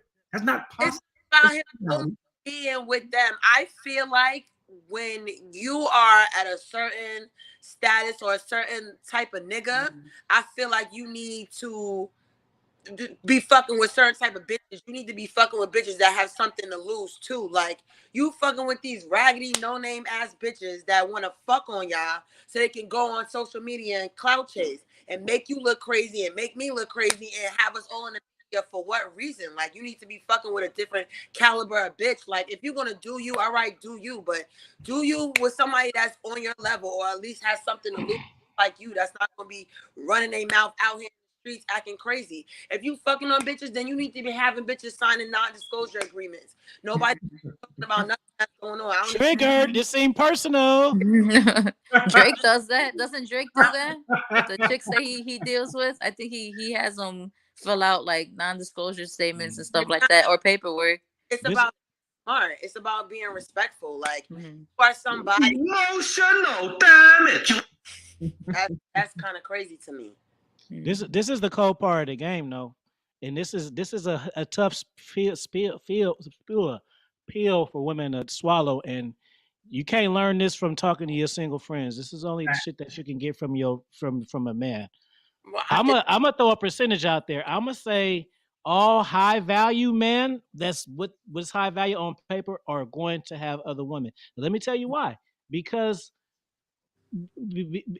is what Zeus says. They work for it, but it's just that high value men have a different appetite, and in the same way that you think that he is a fly guy, he's dealing with that too.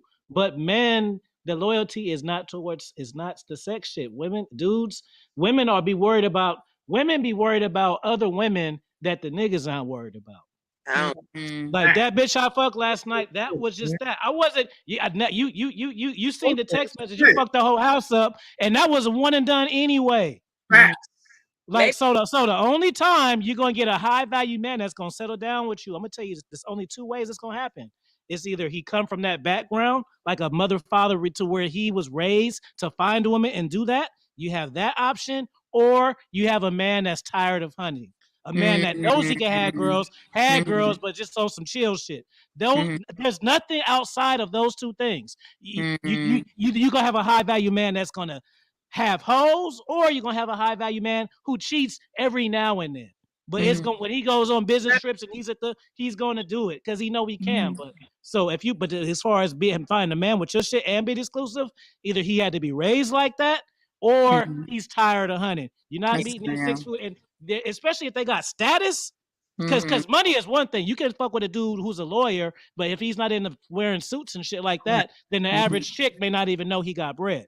You know what I'm saying? But if you got status and you doing like Fresh Prince CL lifestyle shit, you sitting on Ferraris and shit like that, and you think he ain't gonna have no bitches, then you're silly.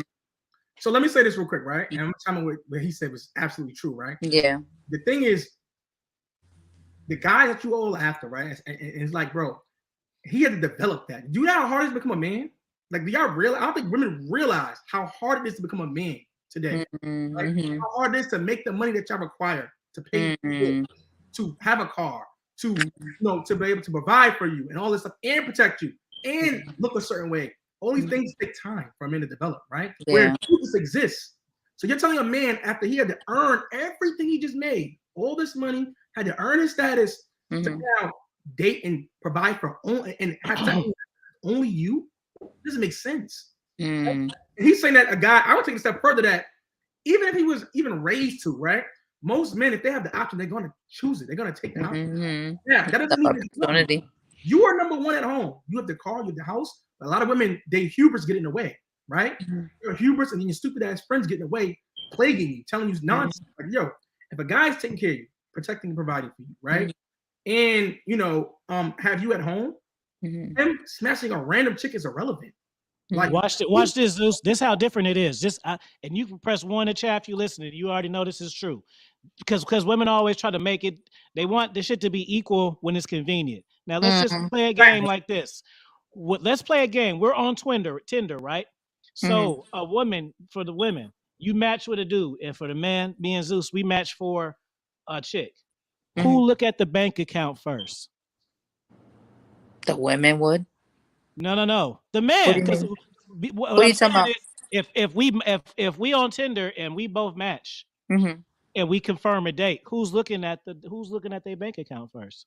The man. Oh, who's looking at their bank account? The no, man. The man would. Yeah. Oh yeah, let's go on a date. The woman ain't thinking, let me see how much. Damn, he want to go here. Let me see how much I got in my bank account. I feel like whoever asked, they can have $0. They still going. The dude, whoever asked is supposed to pay. If I ask you to go out somewhere with me, I'm paying for your food. Like, but let's be real here. You're not paying. I asked you to go out. But Nikki, let's live in reality here. You're not first date. No, not really. Not the first date. There's some women that is gonna ask the nigga out on the first date. If you get on the first date, I promise you that man's probably more than likely disqualified from any type of romance from you.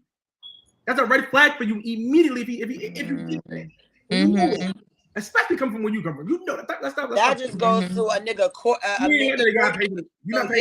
that respectable thing to do. Yeah, that's the respectable thing for me. But if I came to you and say, yo, I want to go out with you, let's go get some food. He talking about the first date though. No, because women ask and the dudes will still pay. So it's not the same. You might pay because you're a man, but if I ask you to go somewhere, I'm expecting to pay for it because I asked you to come somewhere with me. Yeah, you're a diamond. You're gonna pay for it. You're a unicorn because you already want to fuck with me and my other host, so you already a diamond. See, right? So you already proved that. But what I'm saying is see if I ask a woman out, the woman. She is not assuming. She knows that I'm paying. If a woman asks me out, she may pay, but it's not confirmed because the man wants to be like, oh, hey, you. She called me up. Hey, you hungry? Yeah. You want to get some Chinese food? Sure. And then I'm still paying because I feel like I'm the man and shit. So see, it's two for one. For a man, it's a flip of a coin, but for a woman, you're gonna get it whether you asking or he asking.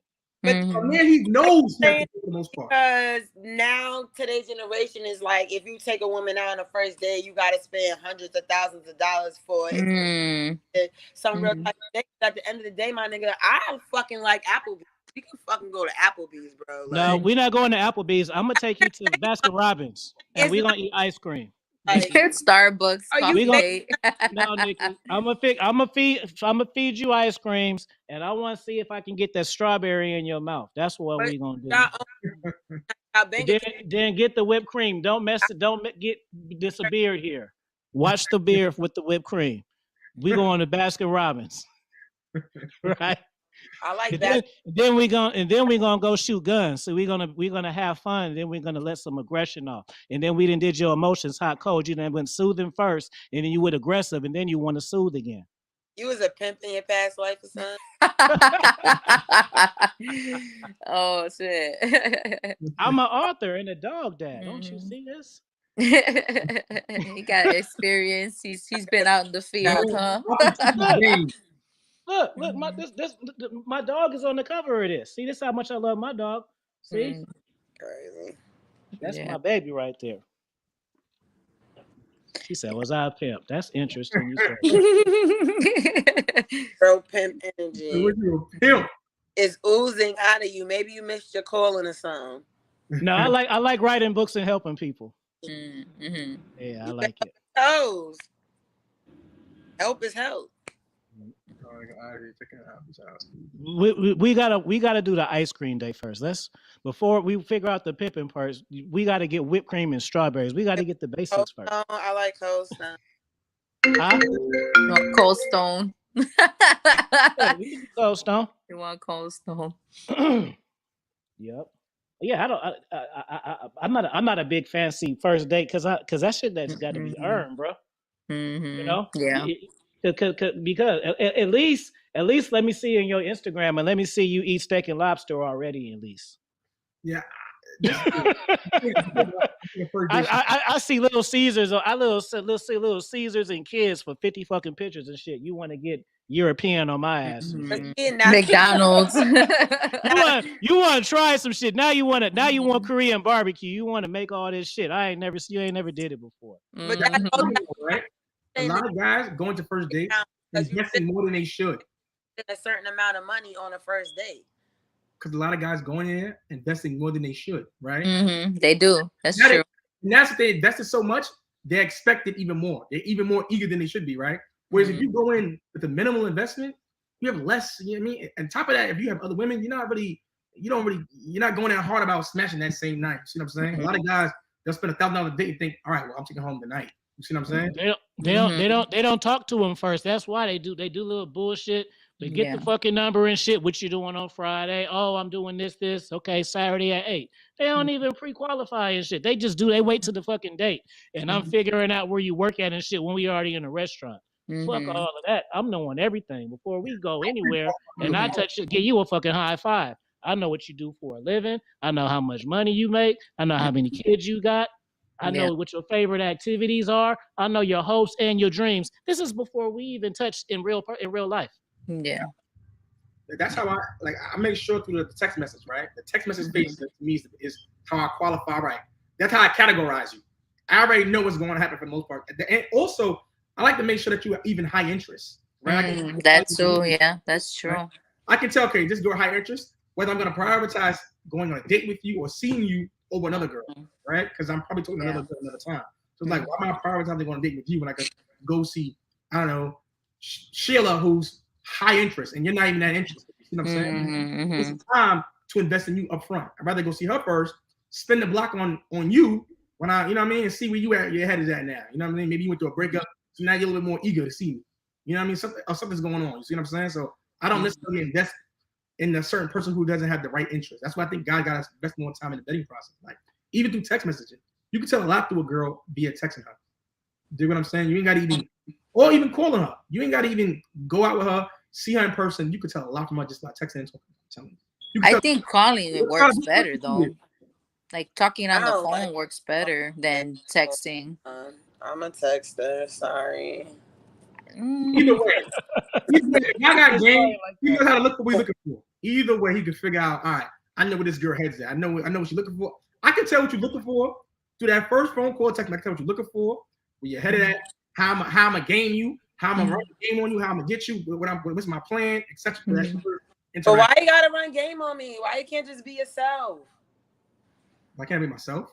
It is myself. Why you gotta run game? Like, you still gotta keep it player though. You know what I'm saying? Like you can't see. This is a thing. Like he could be himself too, but like really think about it. Like I'm gonna feel you if I'm not. You just said earlier. Wait. Stop the show. Stop. Wait. Stop. You said earlier, and I remember you said this earlier, right? Most guys don't have game, saying the same shit over and over. I'm telling you now that I'm running game, and he's like, why can't you be yourself? But I'm not saying black guys can't be themselves. Okay. You want game, then you say you don't want game. Pick one. No.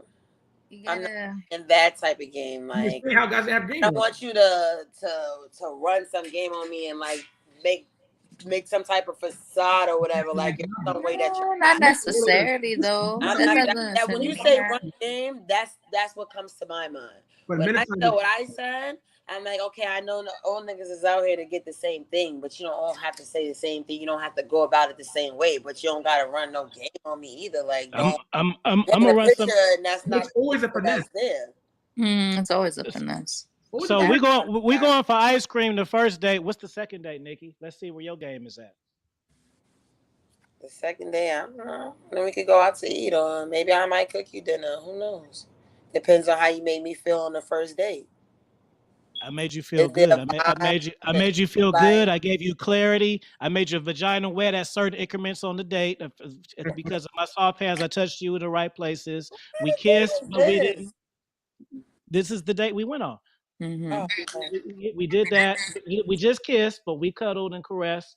And we did the ice cream. You did it in my mouth. You made sure it kept clear of my beard. I put the strawberry in your mouth. Then I walked you to your car. We had a nice conversation. I told you to text me when you got home. You did that. You said happy. We had a nice date. And you can't wait to see me again. What's the second date? Why am I planning a second date? I just want to know. That's where the game comes in. See, that's what's gonna separate you from the other chicks. See, it don't matter. It don't matter how big or small it is. See, if you say, you know what, I'm gonna take this guy to the fucking movies because he likes fucking video game shit, and the video game movie came out. Just that gesture is gonna put you better than the chicks that I gotta take out 2-3 times in a row. That was a test. You see? That's why. On purpose. That wasn't on purpose because you didn't know I was testing you. Trust me, I could look into your eyes and know when you're done. You can't even see my damn eyes. I got glasses on. I'm a superhero. That's the whole point. After that, right? I'm gonna ask this. But this is both you ladies, right? I'm gonna ask you first. What does a guy want from you? Vagina. What else? Vagina. Name 3 things a guy want from you.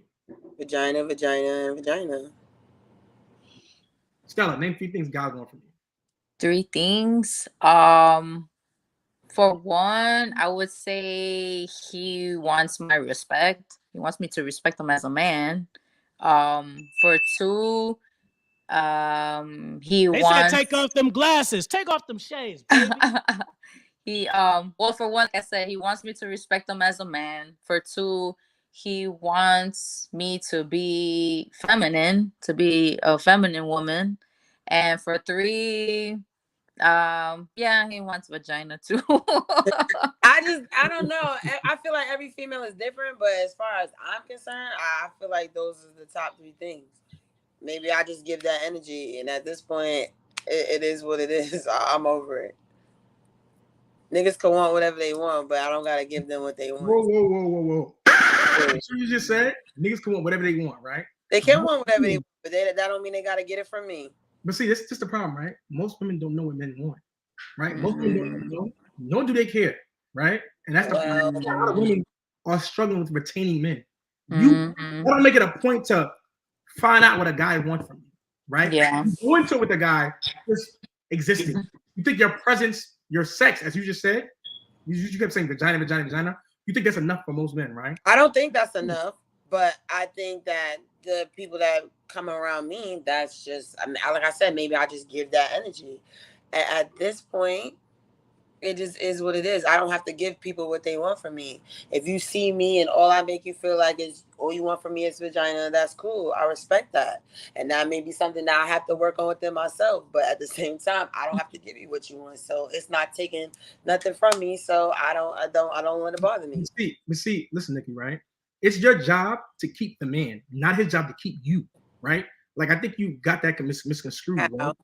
Guys are running game on you to get sex out of you, right? Your point, when you deal with a guy, you're trying to retain the man after you have sex with him, right? Most women struggle with retention. They can't retain a guy long term. Once a woman realize that for you to keep a guy around, you're gonna have to be an asset and not a liability and serve your man. Yeah, it'll go much smoother for you, right?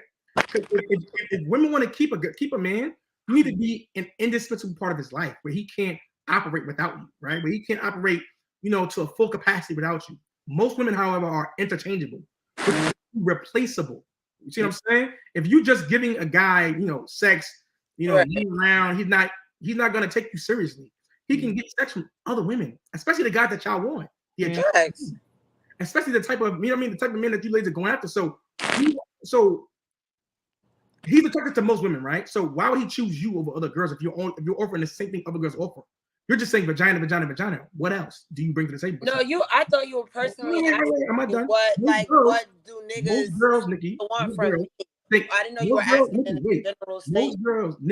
Most girls think I'm just gonna give him sex this WAP will keep him up, keep him, and that's it. No, I don't think that. Listen, I'm not saying you. There's always a time clock on that, right?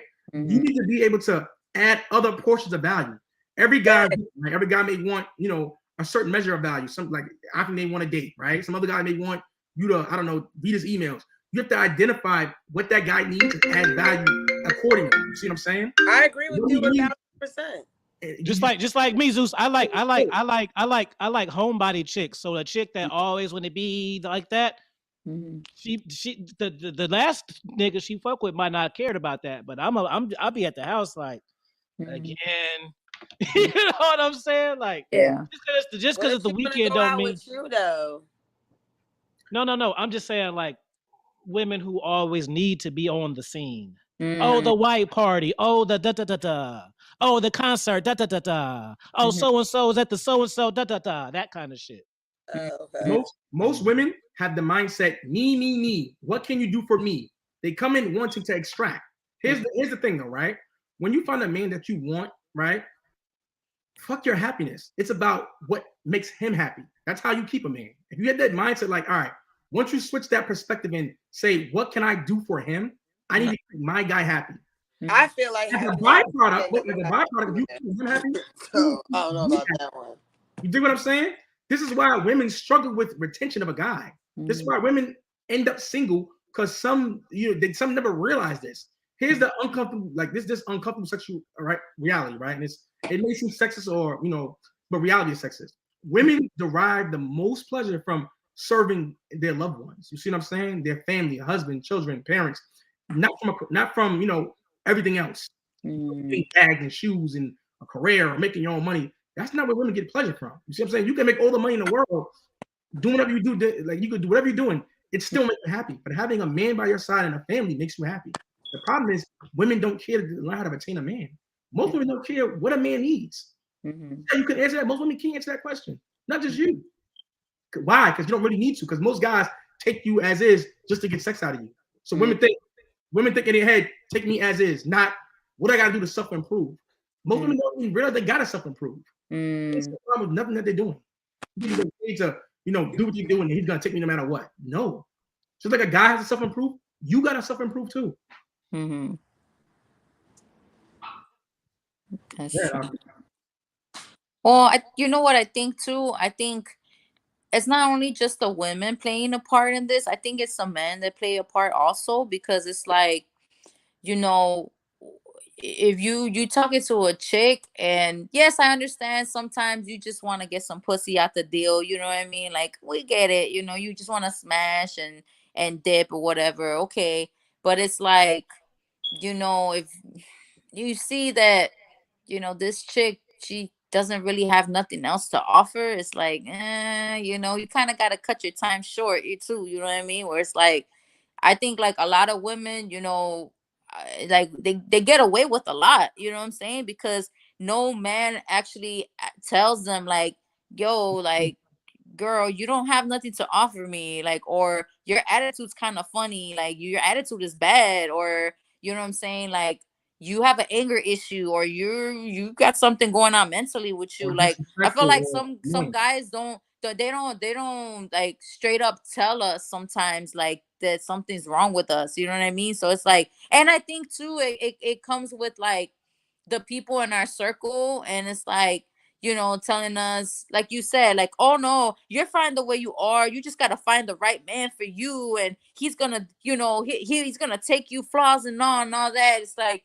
yeah, we know you're not perfect, but at the same time, it's like you got a lot of people like pandering to women too, and not being honest with them and telling them the actual truth. Like, no, you know what? Work on this, work on these things, improve in these areas. You know what I'm saying? I feel like a lot, and some guys do that too. They pander to women too. It's like they don't tell women straight up, like, hey, you know what? Like, I noticed these tendencies about you, or I noticed like you're not really clean, or I noticed that you go out a little too much, or you drink too much, or you smoke too much. Like, you need to calm down a little bit. I actually had somebody tell me that a long time ago. It was a man that I was dealing with that told me like, yo, like you need to chill, or like, what's up with you? Like, you seems like you got a lot going on. Like, you what's up? Like you gotta change these things. And at first when I heard it, it was like, I ain't gotta change nothing. Like, I ain't gotta listen to you. You ain't my daddy. Like, the fuck is you type thing, you know? But it wasn't until later on when I started like really reflecting. I was like, you know what? He was right. He told me straight up, like, I needed to change some things. And I was like, damn, he was right. Hey, real quick, and it's a favor. Zeus, do me this favor, and Trav in the chat for backup. Do me this favor, because this is something that I'm triggered now, and I want to, because I really want to. No, this is I need to unpack this, because this is something that I just thought of it, but like, damn, it need to be unpacked, and because I'm writing this book, I need to make this a chapter in my book, and I forget because I talk so much on podcasts and shit. This is why the dating game is dead, because men have gotten the taste of validation women get now. That's what we always talk about social media, about the options and shit, but that's not discussed. And I just thought of that right now, because like, what these challenges and shit in these zaddy shorts, that kind of validation is the type that cat, like, see, dudes are getting it. See, dudes, we used to get validation like, damn, he fine and shit like that, or he's handsome. But now with TikTok and all this shit, men are getting validation in the version of how women get it. And they like it. Like you see how I saw these cute ass niggas now and shit. These there used to be high handsome guys or fine guys. Now there's cute guys who want to be dancey and be sexy. Dudes didn't used to be like that, but they like the validation from the women though. Yeah. See, that's a new thing. That wasn't a thing. Men that got validation from women, but not. It's like not men. We've gotten validation from women, but not as a woman. Is basically what I'm saying. Now we're getting with the social shit.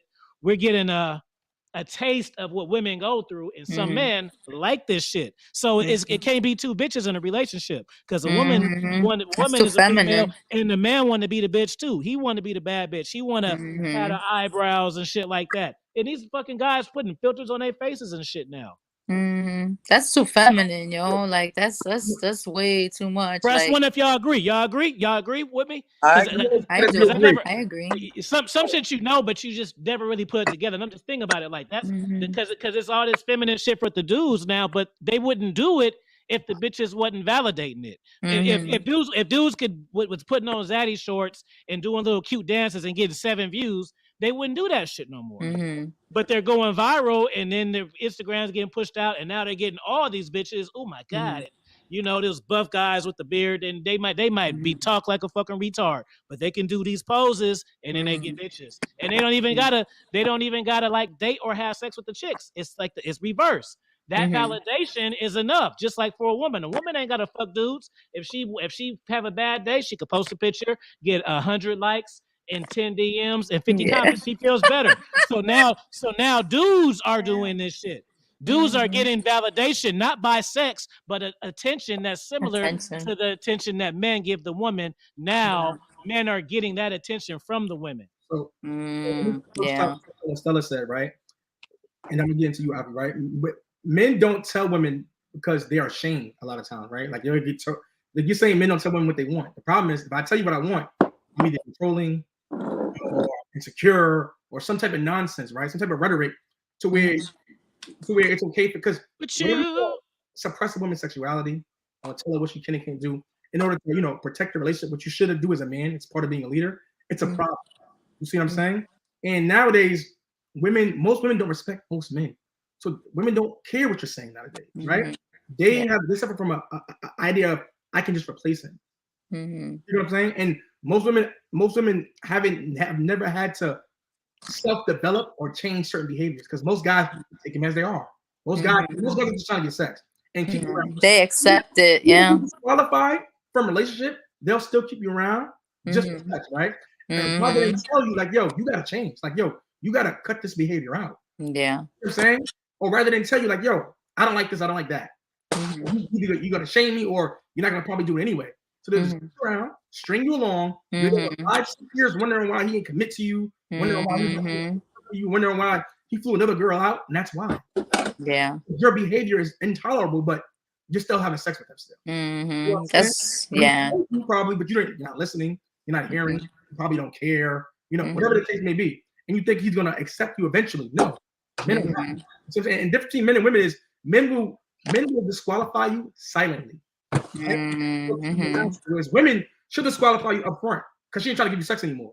So she'll look for this no, I'm out, I'm at you. Mm-hmm. See what I'm saying? More likely after she got a guy already taking your place. Whereas guys, they'll keep you around and disqualify you. You will never know until you eventually either leave him or he just gets ties with you because he found somebody better. You know what I'm saying? That's that. And for Afi, what Afi was saying, guys are attention whores nowadays, right? Yeah. Because men have become metrosexuals, they're wearing dresses, they're doing all this weird shit for attention. Purses too, like what the fuck, yo? Like all this weird stuff for attention. You see what I'm saying? So and, women are feeding into it, right? Especially because a lot of times the guys doing it are the guys with money. If he has money, it's acceptable for him to wear a dress, wear a purse. They'll allow certain things because of what he got. You see what I'm saying? Exactly. And they all can do it just to get views, attention, to go viral. All this nonsense. Guys are clout chasers. Guys have become more feminine.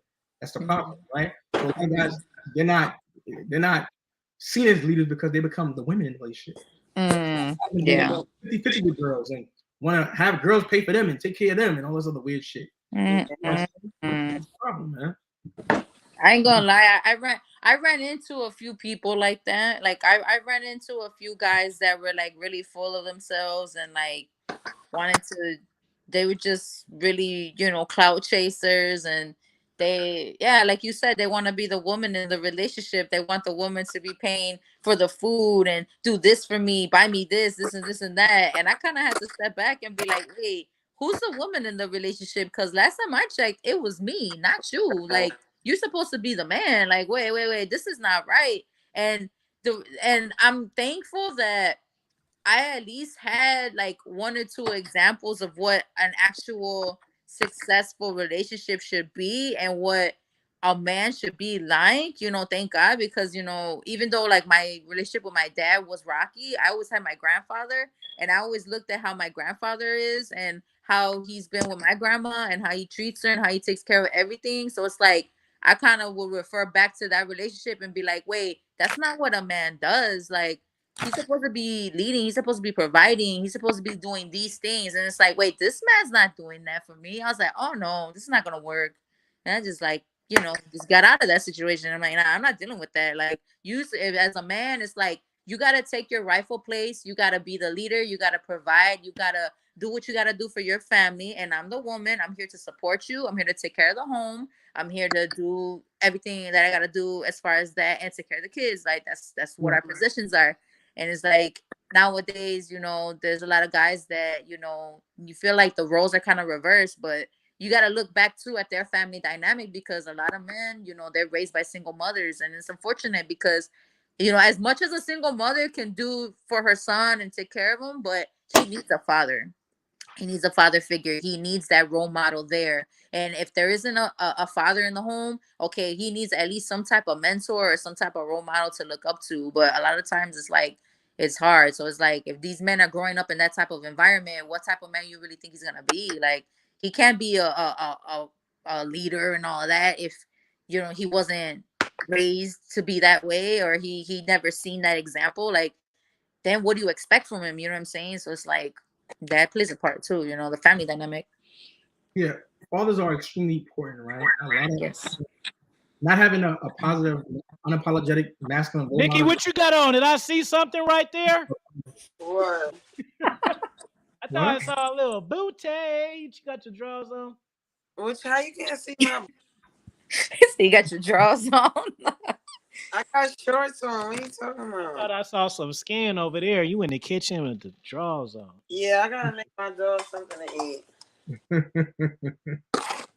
Yeah, but a lot of guys, the masculinity a lot of times is lacking with a lot of men, and a lot of women are a lot more, masculine themselves, right? So guys have lost their masculinity where women have gained the masculinity. You know what I'm saying? I look at it outperforming men nowadays. A lot of women outperform men financially now, which is why a lot of men are trying to live over women. You know what I'm saying? And that dynamic just doesn't work. No, it doesn't. It doesn't work. I think that the reason why women develop a masculine demeanor, I think it's out of a defense mechanism. I think somewhere in her life, the men that were supposed to be in her life and take care of her and be the, her role models, be like that father figure. I think that those people were not in her life, or they failed to play that type of role, or you come up in a situation where it's like you grow up and it's like, either it's the dad not playing his part, or maybe it's your mom putting a lot of responsibility on you and you got to take care of your brothers and sisters, or you see your mother too, like just being a single mother and just like doing everything on her own, and she tells you, no, always do it for yourself. Oh, you got to be independent, you got to have your own, you never know, because you could be in a relationship and it could be done tomorrow, you got to be okay, and this and that. So it's like that too, instilling that stuff that our mothers and the women around us instill in us too. It plays a big part, and we kind of like start to pick up these type of traits, and it's like that stuff rubs off on us, and then we start acting that same way too. But in reality, like, that's not how we naturally are. I think that's just something we pick up, you know what I'm saying, because of the dysfunction in our environment. And when the problem is nowadays, single mother household, right? They're raising women to become independent of, like you said, independent, right? Yeah. Men becoming independent of men, right? That's why most women feel like they don't need men. They're being raised to make their own money, chase career. How many women nowadays are being raised to be a wife? No. Right? To take care of a man, to serve a man. Men are being raised to be husbands, the providers. No, correct. No, see, even men who can't provide, they know they should provide, right? So men are being raised by society in their thing to be a provider. Even the mother lets them know you have to be a provider, right? Men are being raised to be providers. Now, some fall short. Don't get it twisted. But women nowadays are not being raised, even from birth, to be submissive, to be women, to be in their femininity. They're being raised to be in their masculinity now, to protect themselves. Right? They're being raised to be independent of men, to make your own money. You don't need no guy. You get raised that your mother raised you this way. Your friends do this nonstop because your friends keep you single more than anything else. It's just the media is telling you this, propaganda is telling you this. So you lose sight, right, of how to be a woman nowadays a lot of times. So now you have to become you become a 34-year-old woman, right? And you're learning how to become a woman all over again. You have to unlearn all of that stuff, all of that programming. You learn how to become a woman, period, right? Well, you should have learned this at a much younger age. You see what I'm saying? So now, and the problem is, y'all don't do this in your 20s, right? Y'all notice in your 20s, you're having fun. You're saying forgetting a man, etc. When you hit that wall, 30, 34, 35, 40, 45, that's when you realize, oh shit, this ain't gonna work, right? Me being a masculine isn't gonna work, because you see that your options in men have declined. The options you want are slipping slower and slower, because the older you get, the less men want you. This woman turns 20 every single day, and the guys you want, guess what? They qualify to other women, not just you. Why would he want your 45-year-old self or 34-year-old self when he can get a girl who's this age, who probably is more than likely, probably, let's say she's maybe coachable, because after a certain age, most women become uncoachable, right? They don't want to change the behavior. They don't want to listen. Yeah, that's true, man. So it's like, why tolerate you when I can tolerate an 18-year-old? Like, probably gonna be a lot more respectful, a lot more feminine. Even if she's not, I could coach her to be. Even if I can coach her to be a lot easier than I can coach you. It's like picking an employee, right? I remember when I used to be a district manager, right? And it was easier for me to train a brand new person who never worked retail before, rather than training somebody who's been in retail for 8 years. They have bad habits that are hard to untrain out of them. New person that can train easier. They haven't developed these bad habits yet. Now, can they possibly develop them later on? Sure. But it's far easier for me to tolerate them than it's somebody who's already been working this job. But it depends on the mentality of a person too, because it's like, if you're open-minded and you're open to improving yourself, and you're open to change, and you accept change, and you're able to adapt, like, you have an advantage, you know what I'm saying? Like that, that's not to say that every older person is stuck in their ways. I would say most of them are stuck in their ways. Like, to be truthfully honest, most older people are stuck in their ways. But it's like eventually it's like you kind of gotta make a decision. It's like, are you gonna be stuck in your ways and keep getting the results that you've been getting and not be happy with them, or are you gonna have to look at some things, change some things, improve, keep an open mind, be open to meeting new people, new experiences, and then get the results that you really want and the person you really want. You know what I'm saying? So you said what? Why you gotta know? Another life hack for women, as far as dealing with a man. And just from my experience, all the women who I truly loved and was into, they let me be me. So women will try to change a man, but you don't never try to change a man. You embrace that man, and then that man don't want to change. I like how you said that. That's that. Because I'm slick.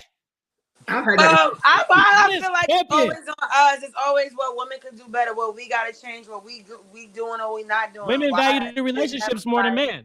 That's the thing. The men don't value the relationships as much as women. So men want more sex. Women want more commitment. I'm different because I'm feeling more like a man. Wait. I do have big dick energy because half the shit I feel like don't even apply to me because I don't feel like that. Nikki, what did you just say?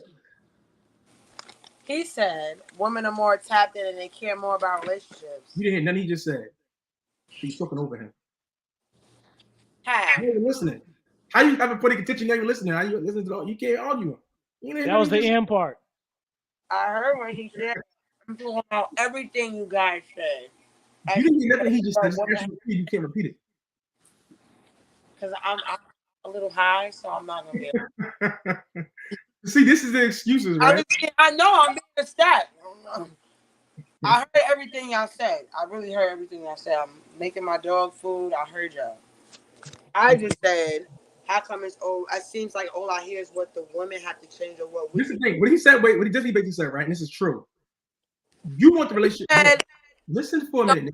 Change your man. Nikki, listen for a minute. Right? Embrace the person that he is. He will change. First, I'll talk about what he just said. Listen, this is what he just said. You missed, right? You want the relationship more, not the guy. So you're saying why does women have to always change? Because you want it. He's okay with just having sex with you. Listen for a minute so you learn something. He's okay with just having sex with you. See the difference? So you're saying why do I gotta change? Why do I gotta do this and that? Because you want it more. He got what he came for, the sex. So now at this point on, it's your job to retain him after the sex. That's where the disconnect is at. That's why you're struggling with that's the confusion for you. You're not seeing that part. You're only seeing he should come in, he got to change for me, he got to be where I need to be. No. You want this relationship. I'm okay with having sex with you. I can bust another you and call it a day. The relationship is needed by you because I can get what I want from you out of just having sex with you. I don't need a relationship with you to get what I want from you. You want that. Because it can last for long. We could be fuck buddies for 10 years. We ain't gonna be like, I'm tired of just fucking you. We just gonna be like, all right, we just gonna find somebody. I would really get tired of it. But guess what? You get tired of it over the time. Why? Because you're looking for more. Women deal with a purpose. There's always a purpose for you to date with a guy. Guys meet you with a purpose. Sex. After that, it's your turn. Right? We show our value up front. Your value is required on the back end. See the difference? But a lot of women miss that point. They think it's always, what can a guy do for me? What can he do for me?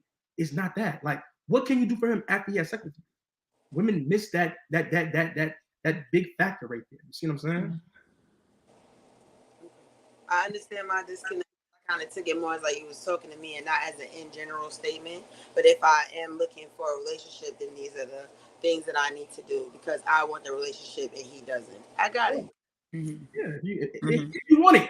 Like I said, if you want it, but that's not what I want. So it's like I was like, wait, why? But I understand if that is something that I want, those are things I need to do. I got it.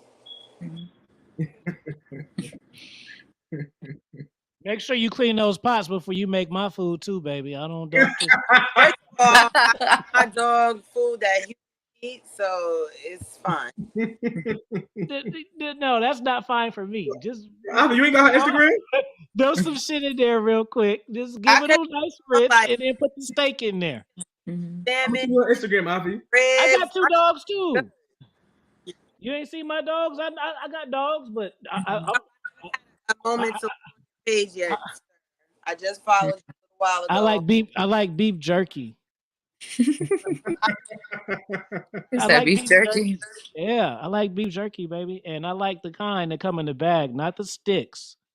Oh, I like That's for slaves. Slim Jims are for slaves. We don't want Slim not Jims. Slim I Jims, I want like the big sticks, the thick ones. Mhm. them be for my dogs. That see how it all comes full circle. Mhm. Dog. Huh? I say I'm a dog because I like those. No, you and my dogs got something in common, though. No, I like beef jerky, the big one. Eh, hey, I'm pretty sure you like steaks, so me and you got something in common too. Don't get That jealous, baby. spank. We steaks. Steaks. I love me some steaks. I ain't gonna hold you. I was Yeah. like, wait, You Mhm. like steaks, don't you? We got something in common too. Don't get jealous of the dog Yeah. connection. Let I the like dogs have that, and then we got ours. That's it. Mm-mm. Look, and you go. got get an example of extra level game right here. y'all was crazy. Where's my keys? I'm doing too much. What you guys? I might not hear y'all for like 1 second. Mhm. Wanna do what? I said I might not hear you for a second. I'm doing a lot. I gotta get ready for work. Are you about to wrap up right now anyway? Give me 1 second. Mhm. What kind of outfits you gonna wear tonight? Hi, boo. Little What one. color we wearing? I What? don't You know said yet. what color? Yeah, What little color? one. I'm not sure yet. I want to see it. I want you to take a picture of it. And I want to preview it since I can't be there in action. What? Can you do that? It sound like you my man or something. You asking me for I'm just but if I'm your man or not your man, let's answer the question. You said it what? I said if I'm your man or not your man, can you answer the question first?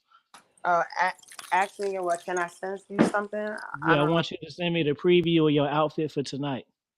I don't know. I never really did that before. I'll think about it. Exactly. So I'm trying to introduce you to new concepts. Of what? New concepts of interactions between man and female. Mm. Oh. Yeah. Because It's you're like- gonna be I know you're gonna go be a queen tonight and they're gonna be throwing the money and stuff at you, but I want there's a requirement before you Not do at that. me.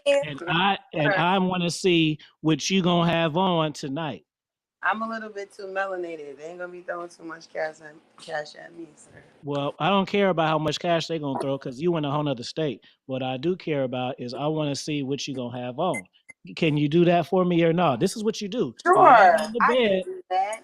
Okay, now we breaking barriers now. See, you're going against the grain. See, we progress. You just lay it on the bed and you get your phone like this, you take the picture, and then you go to my IG and you just send me the screenshot. I And then wouldn't that's be all on you the gotta bed do. when Huh? I said I wouldn't be on my bed, but You talking about wearing the I would be at work already. You just gave me an idea. You could actually put the shit on and send me the picture. I was just saying lay the clothes on the bed, but Oh, you said lay the clothes on. no, yeah, that's what I said. But you came up with a better idea, so we're gonna go with your idea. See, this is where we let the woman lead. This is where we want to let the woman No, lead. this woman is hearing. This This is woman where- is hearing impaired, and I This am. is where we let her lead. So come on with it. Yeah. You gonna let them see it? I can't see it. These niggas better than me because they can touch you. Is that what you're saying? So hold on. So wait a minute. You gonna let these niggas see it because they can touch you, but me It has early on nothing the to do with street, them I touching offered you. you. I don't go to work to get touched. I go to work. No, to get but they can be in person with you, and I can't. So what I'm telling you touch me, though. is, okay, they're not gonna touch you. They're gonna look at you. So they're gonna look at you, and they're gonna have dollar bills. But I know this cat right here said that he would give you from today up until January 1st that he was gonna help you get that shit in order and get you a man, or you get a free trip to Vegas. So yeah, I know I did say that because I said it for a reason. So I'm actually bringing you substance, but I can't see what I asked for, but they about to just go see it.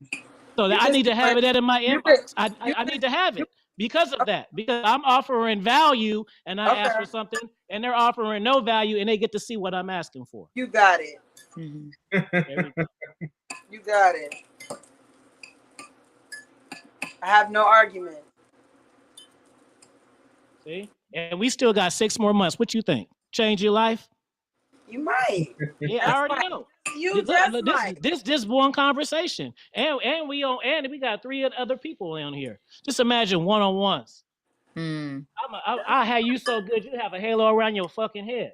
That's visual, not spiritual. It actually be visual. Somebody actually be able to touch it. That's how much of an angel you gonna be. Oh, I like that. I change your whole spirit. We gonna go from tissues to wet wipes. Okay. You know, The we good gonna ones, do the big everything. kind. Whatever kind feel good to you, baby. That's Not the the kind. dollar store wet wipes. You The, what kind? What kind of vagina like that kind? The kind we don't want to get it infected. So that Okay. you know your body. So I don't know your Right. body. You got to tell me the kind. Okay. I like. Well, you know, you could just give me some Huggies. Huggies is good. Huggies. Okay. Big wipes. There we go. Those will There do. But, Mushroom. Mushroom. Your right, dog got better than mine. Do you have a Come question on, Papa. for you and me? Why you crying? Where you at? Nikki. Mushroom, you locked yourself in the bathroom. Stupid. That's why you was crying. You have any questions, Stella, from either me or Alfie Kingdom? Any questions? Yeah. Take advantage. Any questions? Any feedback? Anything, you know?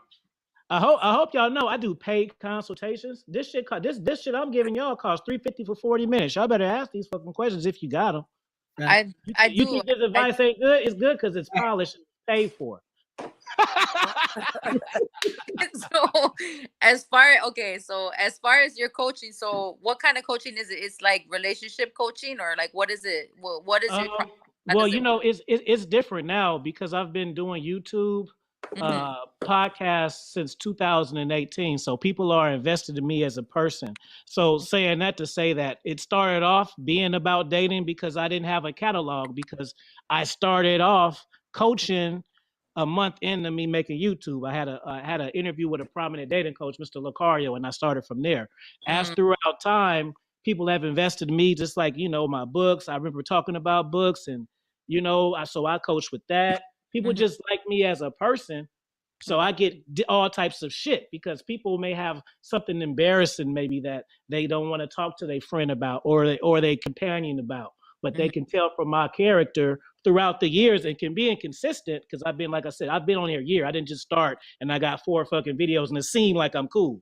Like people have seen me evolve, lose weight and shit. It used to be bigger, no beard, no dogs, 0 dogs, 1 dog, 2 dogs. I've taken my guys to Germany, China. We've been things together. So just from me being me, guys hit me up for that genuine advice, and they know that I'm gonna keep it real with them, raw with them, and they know that because some people they seek out for advice only to say and lay in the puddle longer. They want somebody to make them feel good about feeling bad, and that's the fix. So when people come to me, they know that I'm gonna tell them the real shit, and that because you have to be ready. That's when you're ready for the actual change.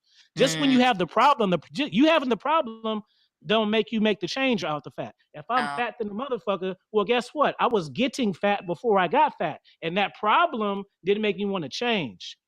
You get to that point where you want to make a change, and then you put your dough behind it, and then you take it serious. Yeah. Because you're paying for the time. You know what I'm saying? It's like college. So yeah, so it's dating, it's relationships. I get guys published in books, guys hitting me up like Zeus asked to start a podcast. We didn't talk about dating or no shit. So it's everything. Everything. Okay. But that's just because I've been doing it long. People are invested in me as a person, and they feel comfortable getting advice with me on different shit. You know what I'm saying? So like, as far as like with your coaching and stuff, do you coach mostly men, or is it mostly like a pretty equal demographic? Like women don't need help, so probably no, I coach more men, but I do have a female audience. I'm 70-30, but the women are just like hit me in my DMs and say little shit. They don't like. Yeah, women don't seek help. Always need the coaching, but I will say this. It's 100% double easier to coach women than men. Because when I have a consultation with a woman, she listens to what the fuck I say because she want that man. See, when men hit you up, when men hit me up, they basically sometimes want me to give clearance on shit that they want to do anyway. Stupidity. That's what it is. You see what I'm saying? And you know, so a guy can have a situation with his girl, and then the whole conversation will be like, you don't know her. She not like that. Motherfucker, you hit me up.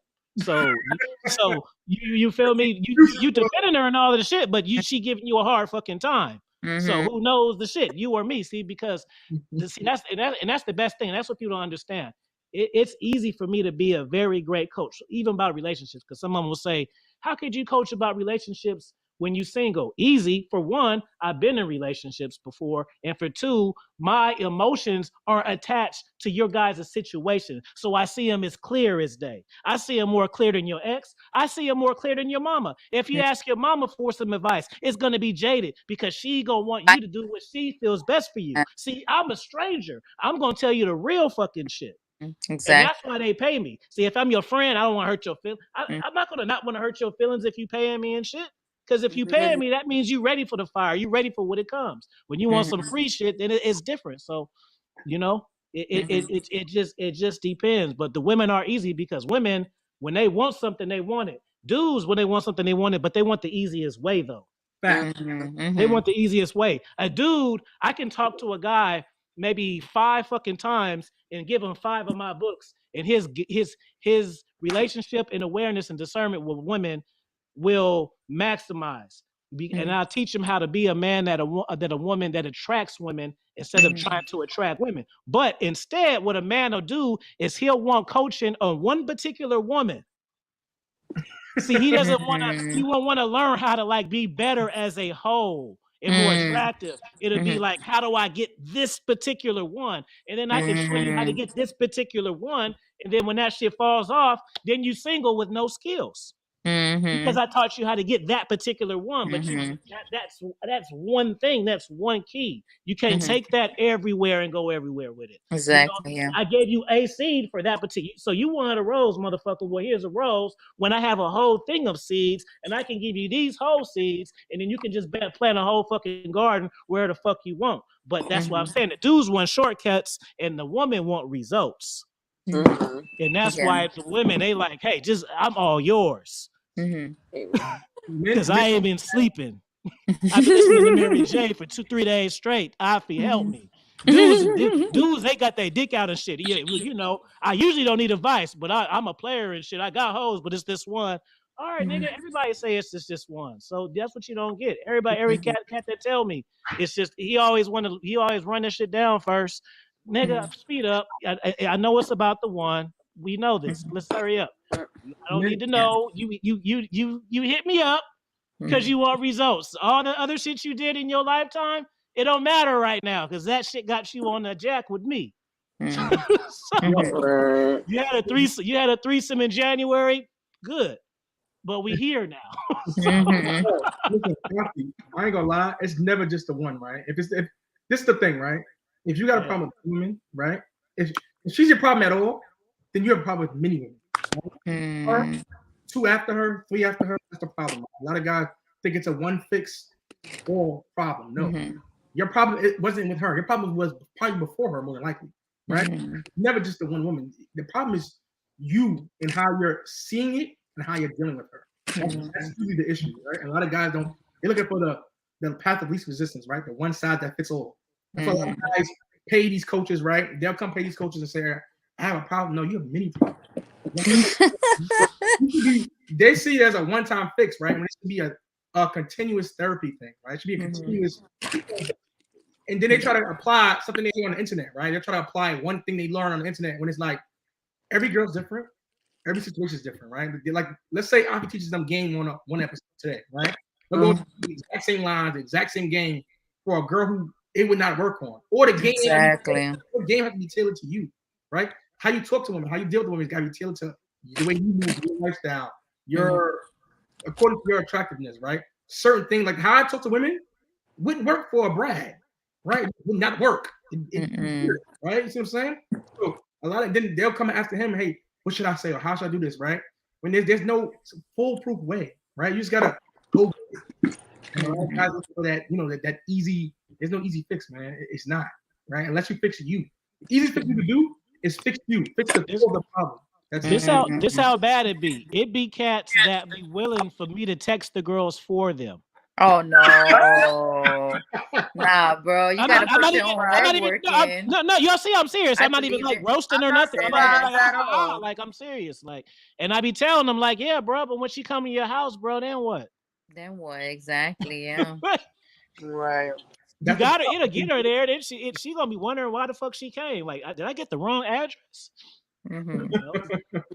Yeah, bro, but I be telling you, I ain't gonna be there with you, bro. So it ain't. I will, but I'm just telling you, don't be get mad at me when you feel me. She come to your house and leave and shit. Don't be saying if he don't know shit. I took his course. I had a girl come over and I didn't have sex. They'll really blame the shit on you too. They'll be like, it's your fault. They'll tell me it's my fault. Mm-hmm. A lot of guys just want you to validate their stupidity, right? They don't really want you to like. They don't even really want to. They're not really even seeking to learn. They're more so seeking to say, what I did was right, right? That's it. They want you to validate the stupidity, the stupid move that they made. And that's really shit. Right? A lot of them have already in their mind set up what they're gonna do. Okay. Hey, Zeus, do you want to know the funniest part? If my man King Dre listening to the he'll like this one too. When you hear the guy's story from their perspective first, and then you get the screenshot of conversation later. That's the funniest part. That's what is different. Almost all the time. And they version Yo, before and how yeah. And you see it, and I'd be like, bruh, like, why the fuck you say that? Like, but they don't tell you in they version though. Correct. They'll leave out the parts, the most important parts, right? The parts that convey them in a more attractive man. Like, bro, be honest. Like, if you want to help, I need to know exact. You know what I mean? Like, I need to know exactly what went down. They're telling you a skewed version of what happened to. It'd be an ego thing. That's why it's probably harder as a coach. A lot of guys, they don't really want to. They just want to be validated. That's what it really is. They want attention to validate. Shake it, baby. Go ahead. Let's go. Let's do it. Go ahead. Dang, Mushroom, you fucked that food up. Warm up. You gotta warm up, baby. I know it's gonna be a long night for you. You gotta warm up. So you gotta warm up. What time is it on the East Coast? 10 o'clock? Yeah. You got a long night. You got at least till what? 1:32? For what? Working. I don't get up till 4. You say you don't get out till 4? Yeah, I don't get to work till 1. Yeah, that's crazy. I'm in California. Everything closed at 1:30. Yeah, no. Yeah, no. That's why I used to hate California, bro. I'm out there. Early out there. I can't wait to get the fuck out of here, bro. I had dreams about being abroad, and I wake up melted. I be having wet dreams and shit. waking up with my passport saying "fuck America." I can't wait. Shit. When I was in Guatemala just now, I was like, man, this shit way tighter than the house. He's like, I don't know if I want to go back now. I think I want to stay but here. Just on some serious shit, like, man. Yeah, if I really needed to, I could just stay a little bit. That's how it be. That's how I know I need to move abroad, because I don't feel that. I feel like right now I feel like I'm on vacation. I feel at home when I'm somewhere else. Nikki, you got any questions, Nikki? Or any concerns or any feedback? Questions? No, but I did feel like you guys definitely pointed out a couple of things that I might have not been missing. I always ask people to take accountability, and I can take accountability. I had one today. Look at this. What did I do? You see, I made Jesus. I told you I'm Black Jesus. That's a sculpture. And it's painted. He's Black Jesus. Oh yeah, I made it. I'm an artist. That's what it's saying in my bio. You thought I just said that shit for fake? Is that for fake? You can scroll on my shit. I got art. I got sketches. I got painting. I got the shit on my hands. I tell you right there. That's what I do. Why you don't do? You should do tattoos. You do tattoos? No, but we can make a connection and then we can figure out how to get a tattoo business. You see how this works now? Do you see how this works? You see how this works? This is expert. You see? Do you see now? Seriously. Expert level game right there, you guys. Now, see, now we connect on that. Now now I do the drawing. You got the business mind. We connect. We make money together. Then we become closer. You see? I put that in my book. Which one was that? Kings to Your Crown. No, that was Finesse Game. One of the things you make, finesse. You DM me. You didn't follow me. I seen one of the audio books. I seen the audio book for that. No, but you get money with your man. It gives you like a bond, like a Bonnie and Clyde type of thing. And man, look at you. No disrespect, but when dudes look at you like that's my bitch, that's good. And that Bonnie and Clyde shit is like that's my bitch. All the time. When I say you see what I'm saying? Like I make money, you cook and serve and shit like that. That's cool. But if you like, damn, babe, here go that 5 that you said from this. I'm like, hell yeah, that's my fucking bitch. You know, hey, Afi, I got 2 clients for you and shit. I got 2 clients. You see, like this, Afi, I got 2 clients for you for the tattoo. You ready to draw? Yeah, I'm ready to draw. Oh yeah, and I'm taking a class starting on Saturdays. I'm gonna learn some drawing classes too. That's gonna get you fucked. You see, that's gonna get you fucked. I'm like, that's my bitch. What? I'm gonna cancel that other bitch. I'm gonna fuck with my bitch tonight. That's the vibe you want, and I teach you. I hope you I know what I'm talking. This is not arrogance. Like I'm a teacher by trade. Actually, I don't know that. Like I teach high school. This is I teach. I'm not talking. I'm teaching. Watch this shit back. This is teach. This is not talk. You know what I'm saying? So yeah, you had that move. See now. So now, if I got 3 bitches in the rotation that I've been fucking with for 6, 8, and 10 months longer than you didn't just knock the 3rd one down. You didn't know that though. You didn't went from the 4th to the top 3 just from that little gesture. Oh damn, baby, I got this idea for you that could make us some money. Throw yourself in there. Make you or us, but don't say me. You know. That's gonna be like, that's my bitch. You feel me? Hell yeah. That's why I fuck with her. You know what I'm saying? It's saying it, but that's that energy though. Like, shit, yeah. I'm gonna eat that pussy tonight. I ain't even been eating that pussy, but shit. Y'all two should write a book. What women need to do to get him in. What you said? I said y'all two should write a book. I already got a book. It's an exact same thing. It's called Finesse Game. Finesse Game. Finesse Game it stands for finding intent necessary, never empower someone else's endeavors. It's a green book with gold writing. It's about women getting a commitment out of a man in 12 steps. So while we telling jokes, I have an actual product. Okay. I wasn't joking. The actual product, baby. Plug right there at the plug. Yeah. That was not a joke though. I was being very. He's serious. He has a book. That's what he's saying. He got a book. Has a book. He really do. There's no A book. You better hold on. Let me go. I'm gonna make you respect me right now. Let me show you something. I didn't even say anything. He's saying it's not a book. It's probably like a few. It's things that you're gonna have to probably read, and learn and things like that, and really practice. More so the practice too. You gotta practice. You gotta do it. Right. No, he has a bunch of books. Like that would be fire. I really wasn't joking.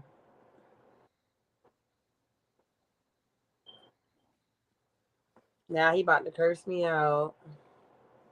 He probably gonna show you what he got. Hold on, give me 1 second.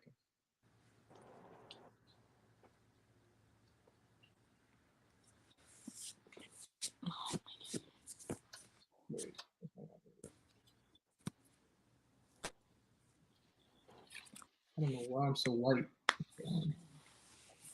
The damn lights. I gotta fix them. Gotta work on the lighting. All right.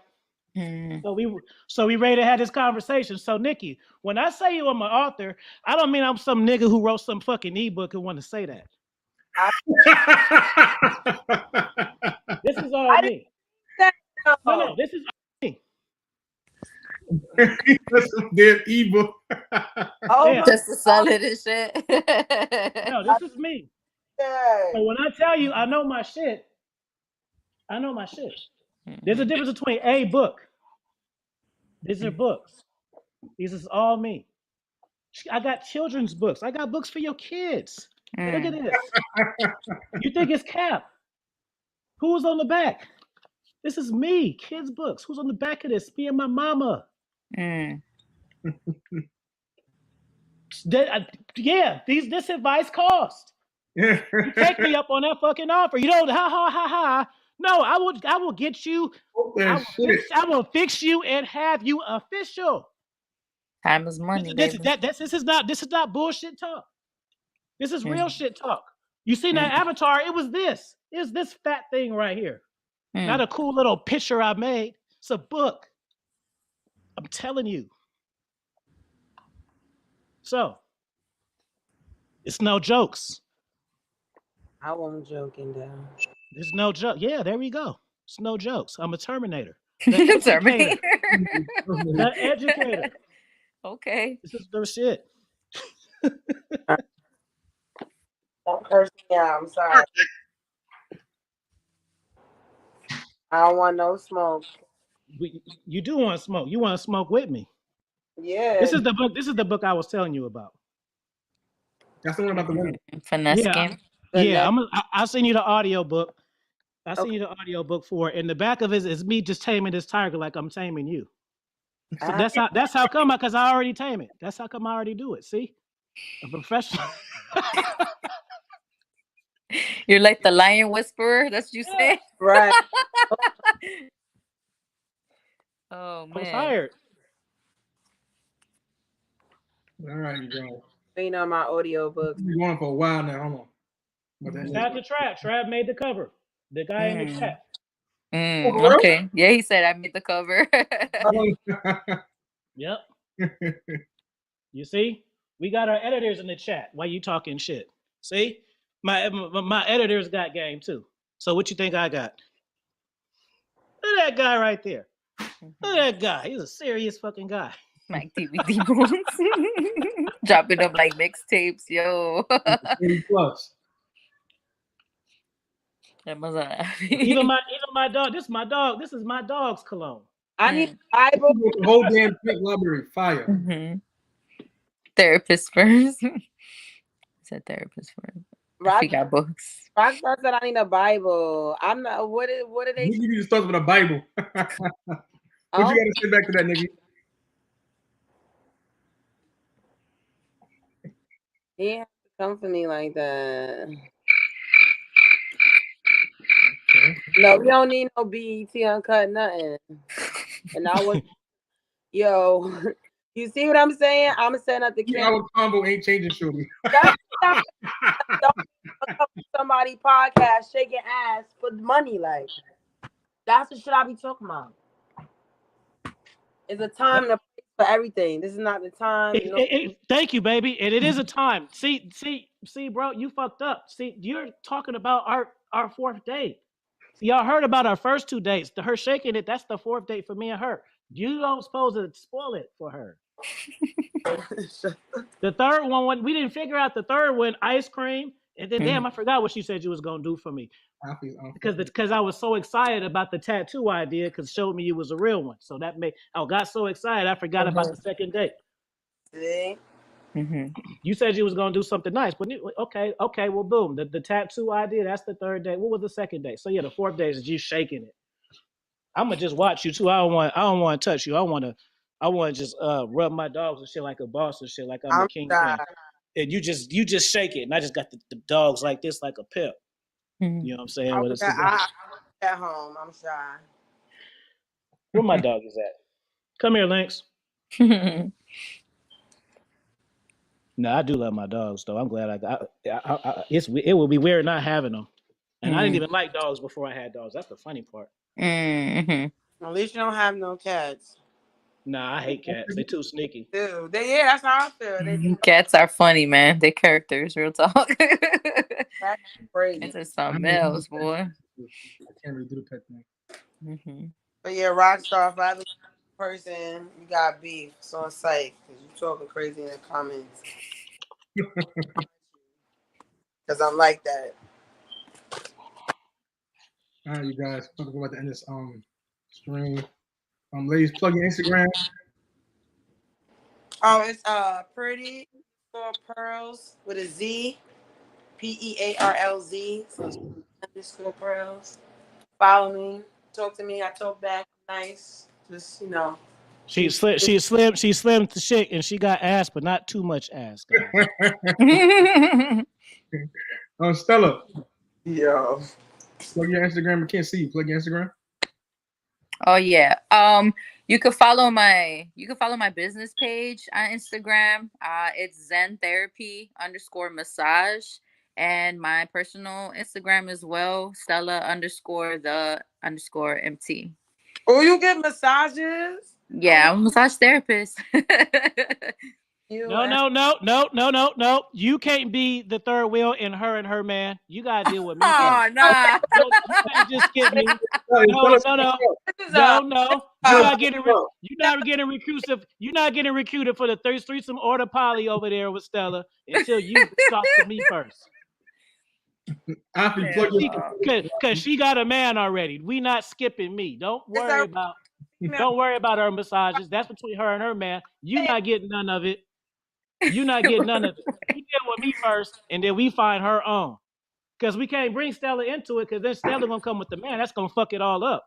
We don't want that. We don't want a tag team now. No sexy. We don't want that. Later. All right, yo, Afi, plug your stuff, Afi. You guys follow my YouTube channel, AFI Kingdom. Follow me on Instagram, International Afi. Shout out to Nelly Nell in the channel. Wrote the book that I just showed y'all with the robe on. Master of Conversation. Yeah, that's the one. Follow me on Amazon. Actually, I'm finna give y'all a few more books this year. I wasn't even gonna do it, but I got these books I'm finishing, and I get tired of sitting on them. So I got a few more for y'all. Mm-hmm. And and you make sure you follow me too. I already follow Zeus's ass, so you need to follow me. That's my girlfriend. She's already her soul somewhere around here somewhere. I could talk to her later.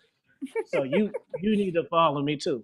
Mm-hmm. And I send you that finesse book. I send you finesse game, and I send you conversation with the mind. I send y'all both of those because one of those books is a trilogy. But y'all got you got to look at the first one first.